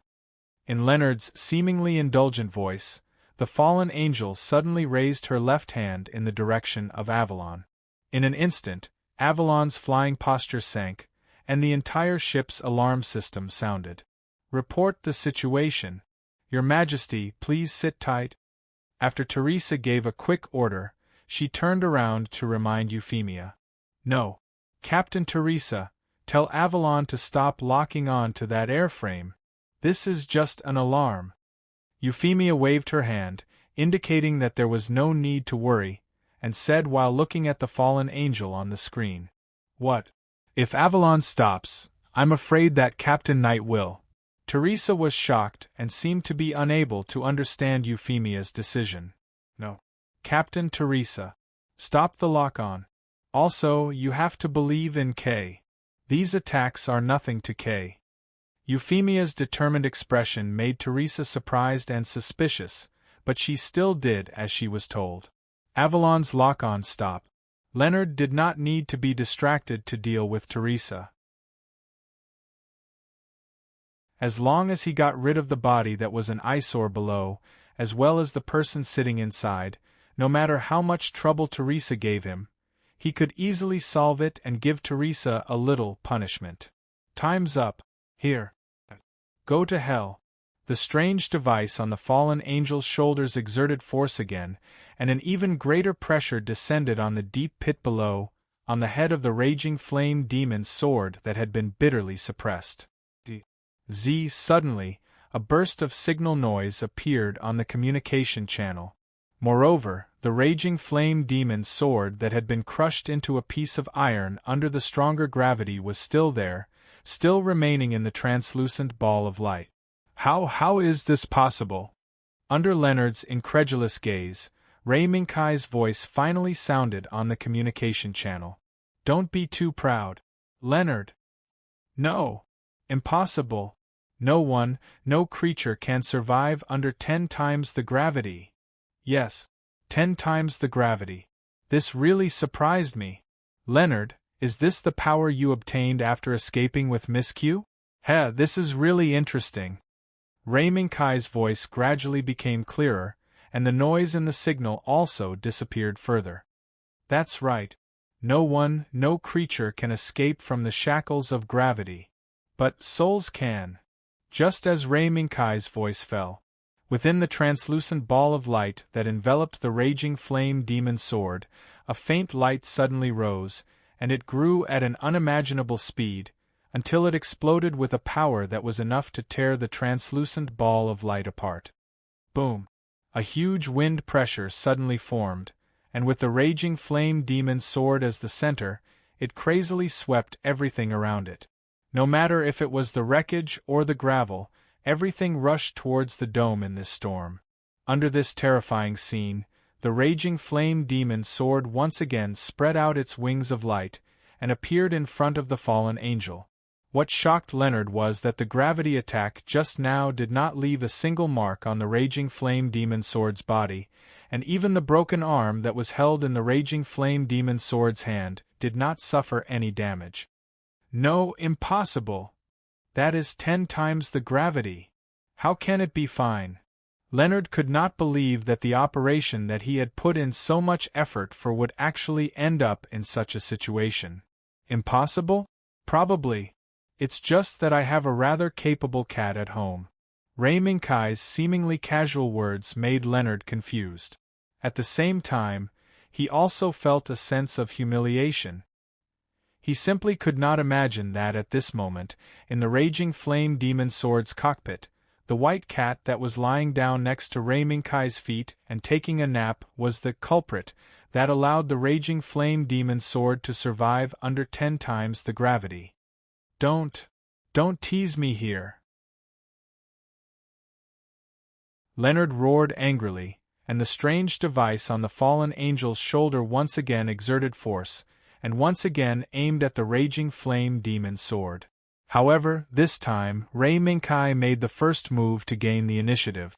The auxiliary mechanical arm behind the raging flame demon sword's right shoulder turned, and the sword from the lake's beam rifle that was held by it had already locked onto the strange device on the fallen angel's shoulder. 1. The particle beam of the sword from the lake's beam rifle lit up first, and the moment the fallen angel's strange device exerted force, it pierced through it. Z-boom. The particle beam wreaked havoc, and the energy balance of the strange device was completely destroyed. The energy that had lost its restraints not only blew up the strange device, it also destroyed the fallen angel's head on the spot. The violent explosion not only caused the fallen angel to lose the ability to monitor the outside world, but it also caused the power furnace that was already at its limit to enter a state of suspension. There were no accidents and no lucky things that happened. In the violent explosion, Leonard lost control of the fallen angel, and could only sit powerlessly inside the fallen angel, and fell into the Visser Palace amidst the billowing smoke. Looking at the roof that was smashed open by the fallen angel, Ray Minkai let out a sigh of relief. The gravity attack just now had indeed surprised Ray Minkai. If it wasn't for State White Cat Zero's quick reaction, it would have immediately fused with the Raging Flame Demon sword, increasing the strength of the Raging Flame Demon sword by several levels. Otherwise, there would have been a large piece of metal called the Raging Flame Demon sword in the deep pit below. Kai, are you okay? Seeing that the battle had ended, Euphemia's communication came through. I'm fine. Thanks to State Zero. Ray Minkai nodded and gave a smile that made Euphemia feel at ease. 30 kilograms. The white cat State Zero, who was dozing off, suddenly interrupted. Good. After we go back, the stock in warehouse number 1 is all yours. To the white cat State Zero's surprise, Euphemia was very forthright this time. As soon as she opened her mouth, she directly allocated the largest private warehouse used by the Britannia royal family to store cherry stones. Surprised, not only did the white cat State Zero's eyes widen, even its tail that was swaying from time to time stopped in shock. Your Majesty, you are spoiling State Zero too much. It's okay. This is what State Zero deserves. Speaking of which, Princess Ethelum should be arriving at the palace soon. Euphemia did not care about the loss of the cherry stone warehouse. What she cared about was Ray Minkai. In order to not let Ray Minkai be entangled in this issue, Euphemia decisively used her trump card, Ethelum. Understood. Raging Flame Demon Sword, now begin to converge with Princess Ethelum.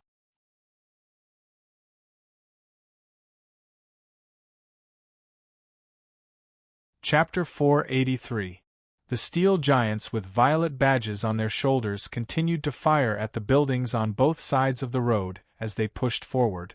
This was not because there were enemies lurking in the buildings on both sides of the road, but because the nearby roads had been occupied by the turbulent flow of people. In order to prevent the road to the palace from being occupied by the turbulent flow of people, Gemini, who had no feelings for Weiss, decisively adopted this method of violent demolition. Of course, these buildings were not demolished by Gemini for no reason, but in a sense they would also block the flow of people. In the cockpit of the Lionheart Knight, Ethelem looked worriedly at the buildings on both sides of the road that were being destroyed by Gemini's Lionheart Knight.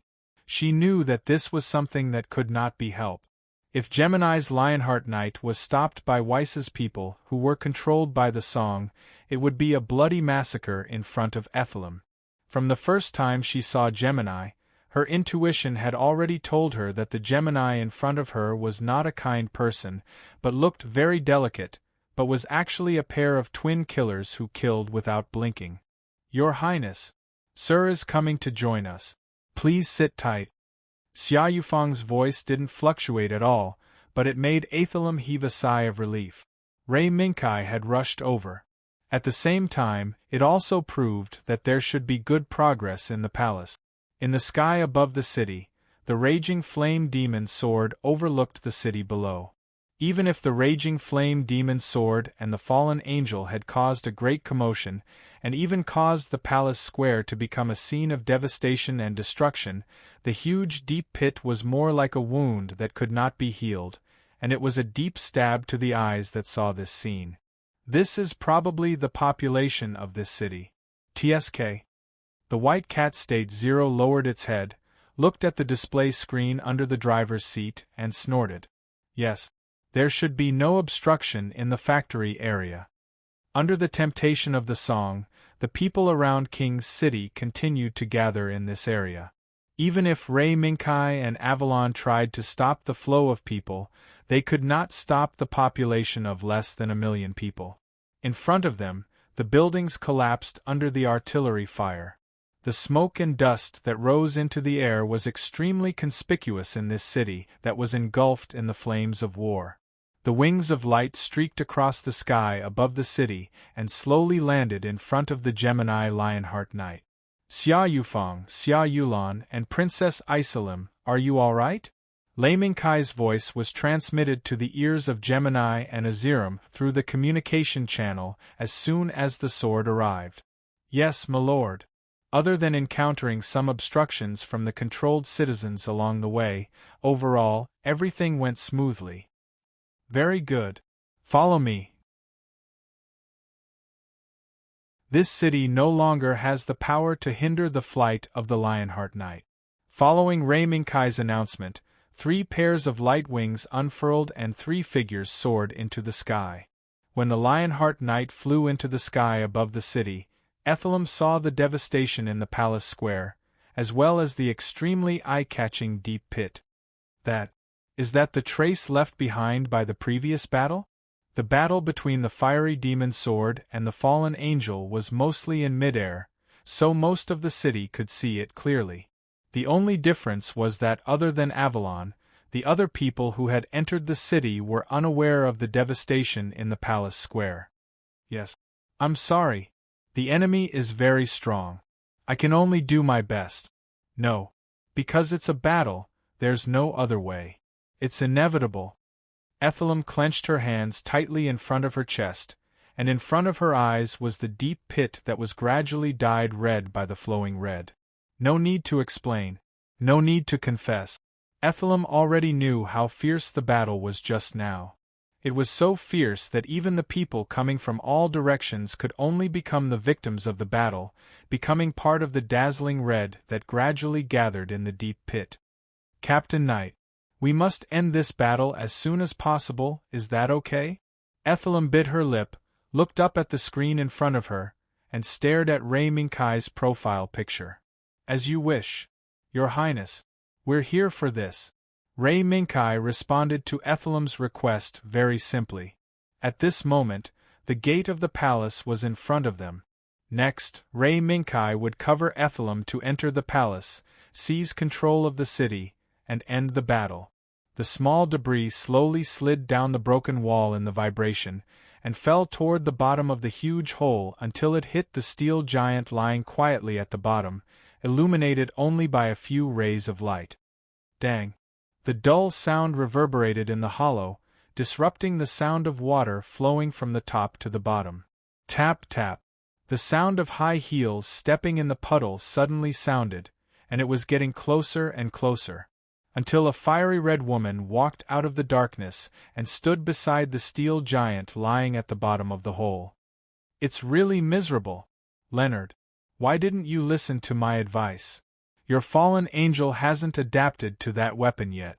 The pupils of the fiery red woman reflected the miserable appearance of the steel giant. The tattered shoulders, the brain that no longer existed, and the scars all over the body were telling the woman a fact.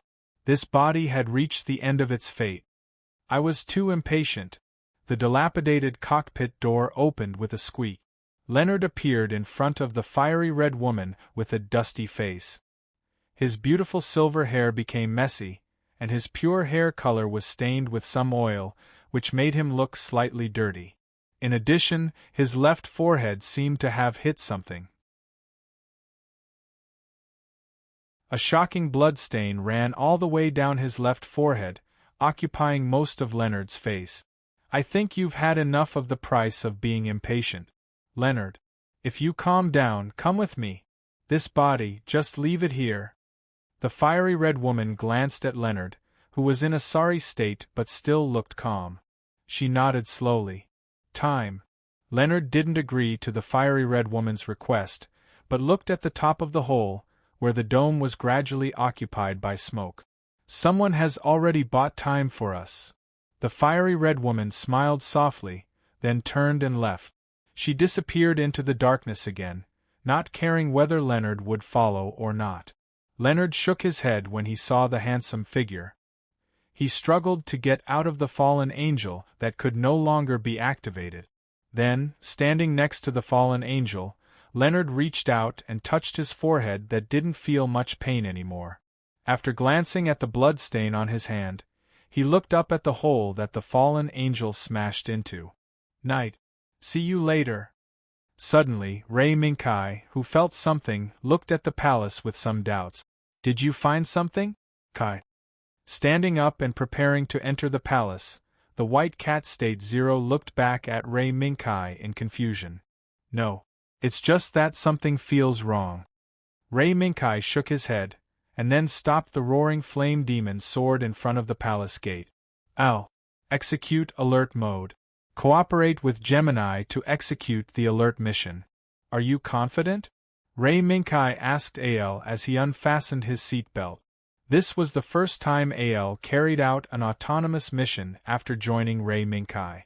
Although Ray Minkai had a certain degree of confidence in Al's AI, he decided to let Al cooperate with Gemini to be on the safe side. "Of course, Knight. Please do not worry about the mission." Al's answer was affirmative. "Okay. I'm counting on you." As the cockpit opened, the White Cat State Zero also jumped onto Ray Minkai's shoulder, walked down from the roaring flame demon sword, and came in front of Xia Yufeng, who sent Aethylam to the palace gate. Night, suddenly, without waiting for Aethylam and Ray Minkai to say a word, a violent roar sounded from the palace behind them without warning. And in the roar, a purple-red armored cavalry appeared like a whirlwind, and fell heavily into the deep pit that was already filled with blood. Under the impact, the sky full of blood soared into the sky, and then poured down towards the surroundings. "Be careful." Ray Minkai reached out and pulled Aethylam into his arms to protect her. At the same time, the White Cat State Zero lying on Ray Minkai's shoulder flashed, and opened up a layer of shield to protect Ray Minkai and Aethylam, blocking the pouring blood outside. Walala! In the sky full of blood rain, Gemini's reaction was very vigilant. Xia Yulan first piloted her body, raised her gun in front of the enemy, and bought a little time for her sister Xia Yufeng to return to the body. Under her cover, Xia Yufeng, who successfully returned to the body, sent a signal and said on the communication channel, "Knight, leave it to us. please proceed according to the plan. I know. Al, cooperate with Xia Yufang and Xia Yulan to attack. Ray Minkai responded, and also issued another order to Al. Understood, Knight. Now begin the combat mission. Knight, please act according to the original plan as soon as possible. Under Al's control, the roaring flame demon sword rushed to the front of the Lionheart Knight piloted by Gemini, and quickly opened a radiation light shield to provide cover for Gemini's next battle. Under the radiation light shield of the roaring flame demon sword, the Lionheart Knight was ready to attack in the blink of an eye. Princess Aethylam, are you okay? No, I'm fine, Knight. Aethylam, who was once again protected by Ray Minkai, shook her head slightly. She raised her head subconsciously, looked over Ray Minkai's shoulder, and looked into the dazzling depths. Dioscuri? How come? In the blood rain that gradually stopped, it was the Dioscuri that was killed by Ray Minkai not long ago. No. That's not the Dioscuri on the moon base. It's the Dioscuri made on Mars. Ray Minkai shook his head and gave a brief summary of the information Fianna had sent back. This might be a well-prepared plan. Perhaps on this crimson planet some people would come up with such a plan. A plan to replenish their combat power in a short time if the orbital knight on the moon base failed and retreated to Mars. Of course, this was not a plan that Weiser would envision. In the face of the armored cavalry equipped with the Yeldienovich reactor, the Earth Alliance Army's resistance was powerless. Therefore, the person who came up with this plan must be someone else. Of course, this was no longer important. Let's move quickly. Leave this to them. Time was of the essence. Ray Minkai pulled Aethylam up and rushed directly into the palace gate. In the shadow of the palace gate, the white cat State Zero leaped from Ray Minkai's shoulder and once again turned into the wild lion that Aethylam was very familiar with. Come on up, Kai. Princess Aethylam. However, what Ray Minkai and Aethylam did not expect was that the moment Aethylam looked up at the Martian version of Dioscuri from Ray Minkai's arms, her delicate face was clearly seen by the person sitting in the cockpit of Dioscuri. In an instant, the delicate and familiar face in front of him made the pilot, whose face was covered by a black and red mask, hold his head and howl in pain. Ah, no. That's Princess Aethylam. I can't. Under the stimulation brought by the familiar face, endless pain emerged from the depths of the pilot's mind, wantonly attacking the pilot's nerves, repeatedly impacting the pilot's memory over and over again. That delicate face, that familiar figure, there was also that soft golden hair that he missed. All of this was telling him a fact. He was attacking the person he loved deeply. No! The painful howl echoed in the cockpit for a long time. At the same time, the painful howl was transmitted along the radio waves to a certain underground space located in the deepest part of the palace. Not good. Slane's consciousness is beginning to recover.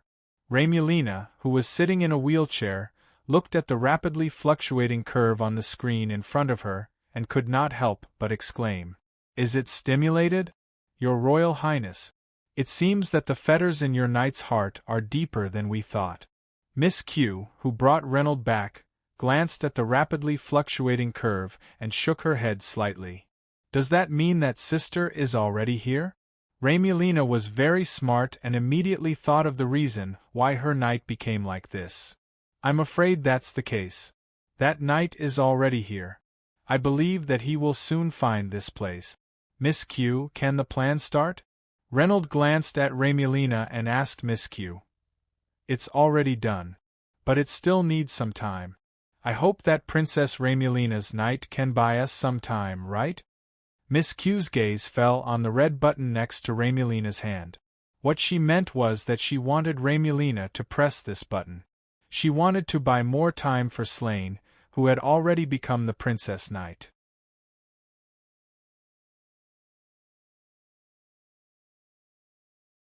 Chapter 484.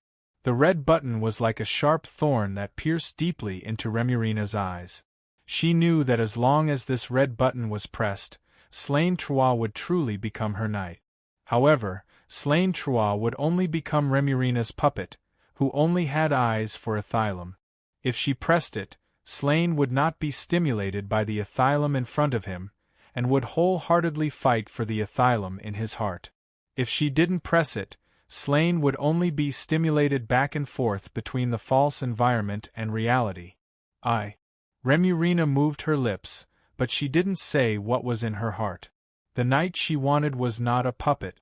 Instead, she wanted to drive away the Ethylum in Slain's heart and replace her. Princess Remurina. I'll leave everything to you. Miss Q saw the hesitation in Remurina's heart at a glance, but to Leonard's surprise, she didn't force Remurina. Remurina lowered her head and didn't respond. Leonard glanced at Miss Q. He looked like he wanted to say something, but he didn't say what was in his heart. Giving time to a hesitant girl, in Leonard's opinion, was undoubtedly the most foolish decision. It's almost time. Follow me, Leonard. Miss Q didn't care what Leonard was thinking. She just signaled Leonard to follow her footsteps and left Remurina in the same place to let her think carefully. The impact of the mysterious song not only caused the city's roads to be crowded with people, but it also caused the palace that was usually heavily guarded to become an unguarded building. The 3-meter-tall steel lion rampaged around the palace unscrupulously. The huge commotion caused by the steel lion running in the palace's passageway didn't wake up the guards who were standing in the same place in a daze. This palace must be dreaming. A dull voice rumbled from the wild lion's body. It's affected by the song. How can the princess's song reach such a level? When I listened to the princess's song before, it didn't happen at all. Ethylum grabbed the handle on the driver's seat with both hands. Her face was extremely puzzled. His heart was filled with both joy and doubt. Fortunately, the soldiers were all affected by the song and fell into a state of sluggishness.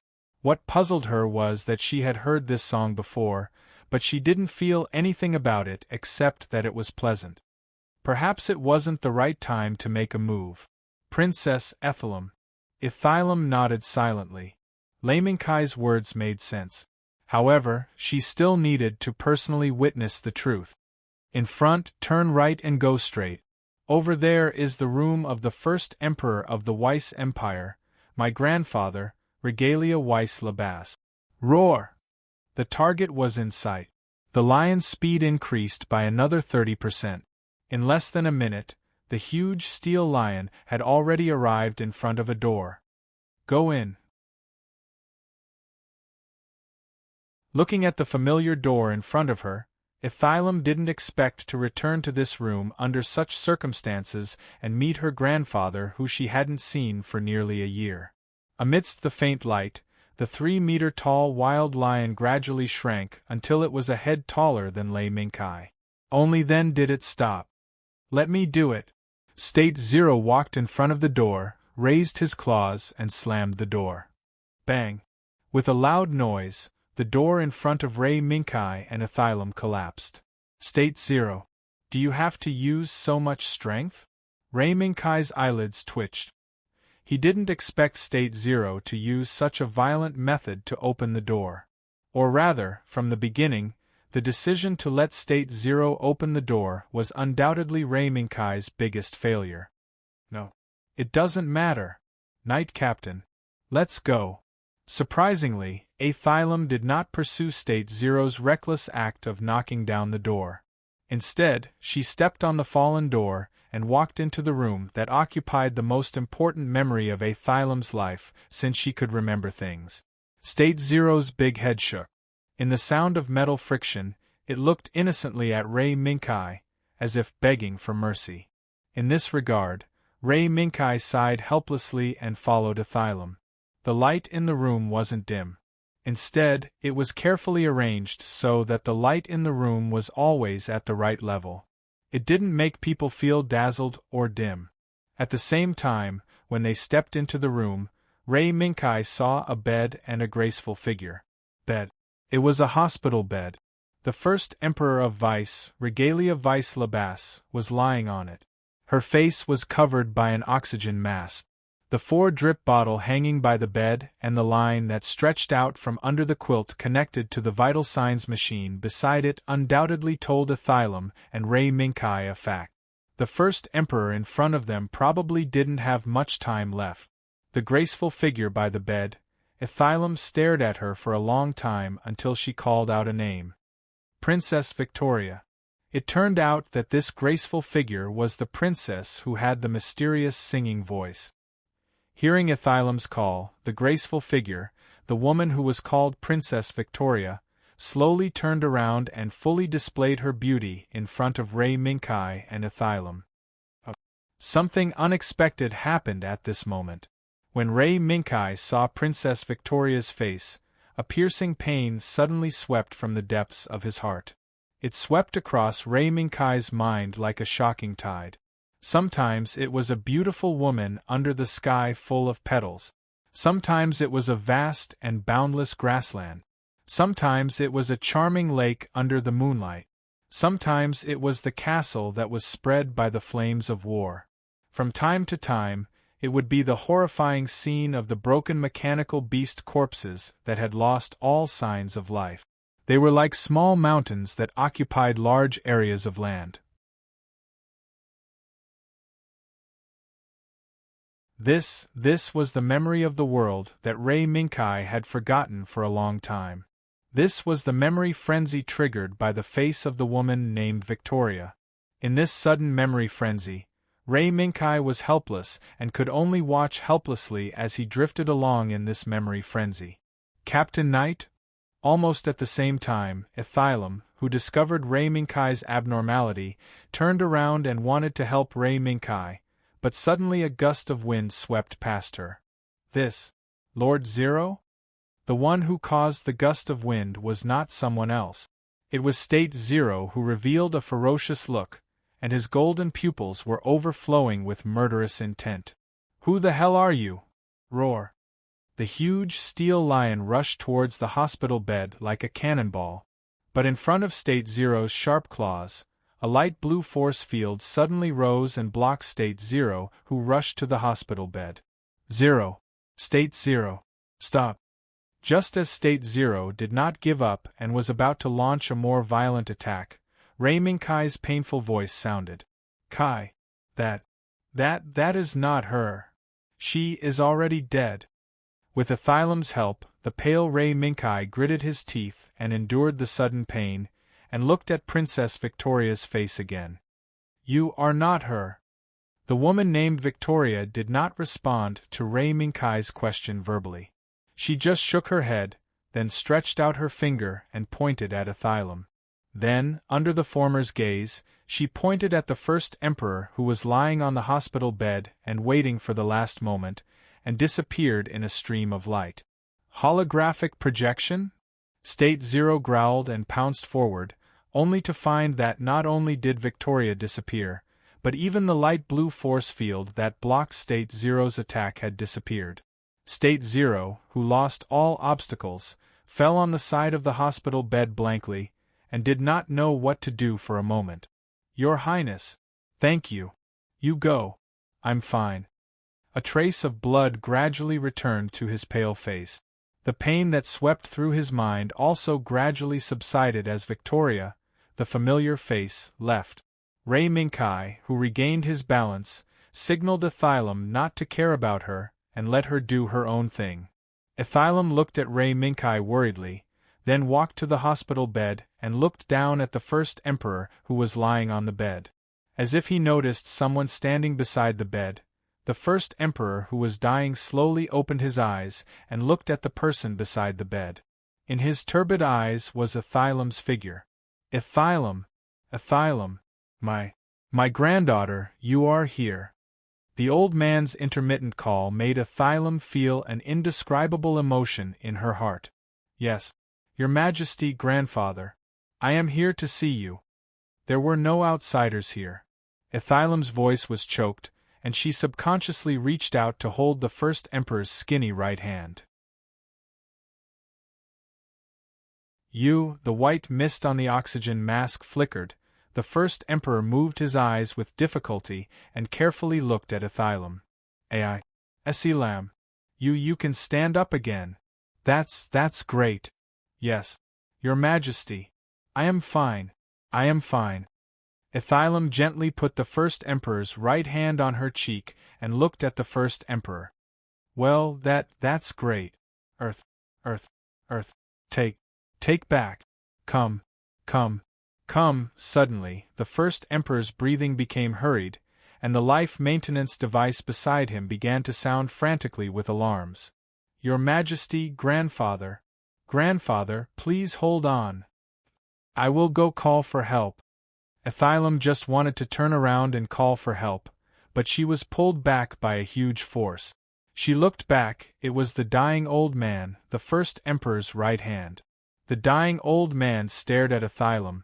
His pale and bloodless face was even more terrifying.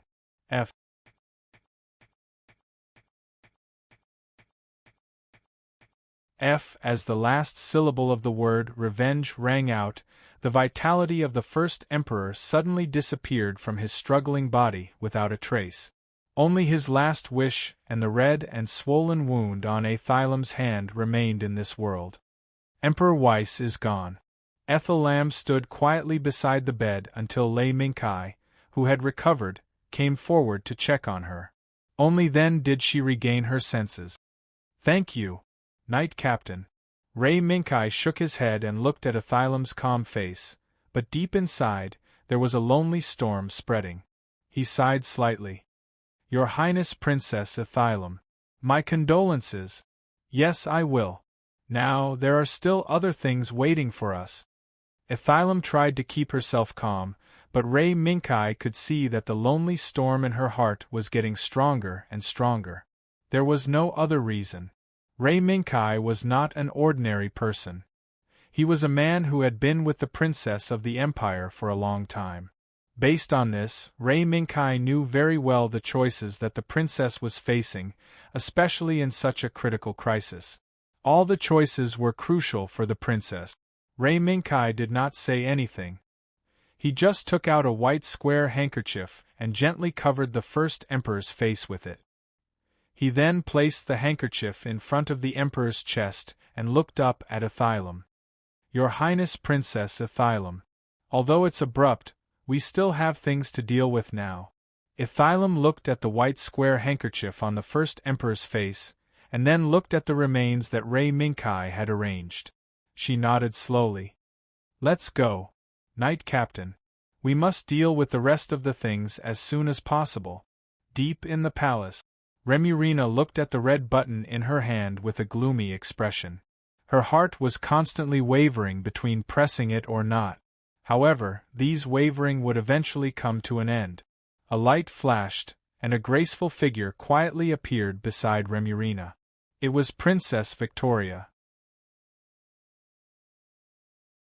She gently looked at the wavering Remurina, then stretched out her finger and gently tapped on Remurina's chest. She then disappeared in the light again. Princess Victoria?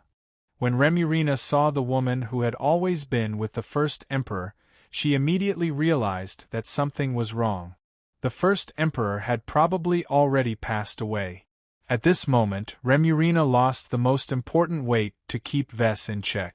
After losing the most important weight of the first emperor, as long as Ethylam finished dealing with the matters here and announced her identity publicly, then Remurina, the hidden princess who pretended to be Ethylam, would inevitably face a reckoning. What to do? Remurina had no choice. In the face of the impending fate, the wavering choice in her heart finally fell on the red button in her hand. Click! There was a soft sound. Remurina's guardian knight was born. Even though he was just a puppet that had been bewitched by an illusion, you're tuning in to the Phoenix Knights YouTube channel. Don't forget to subscribe and join us on this journey to catch the most captivating stories.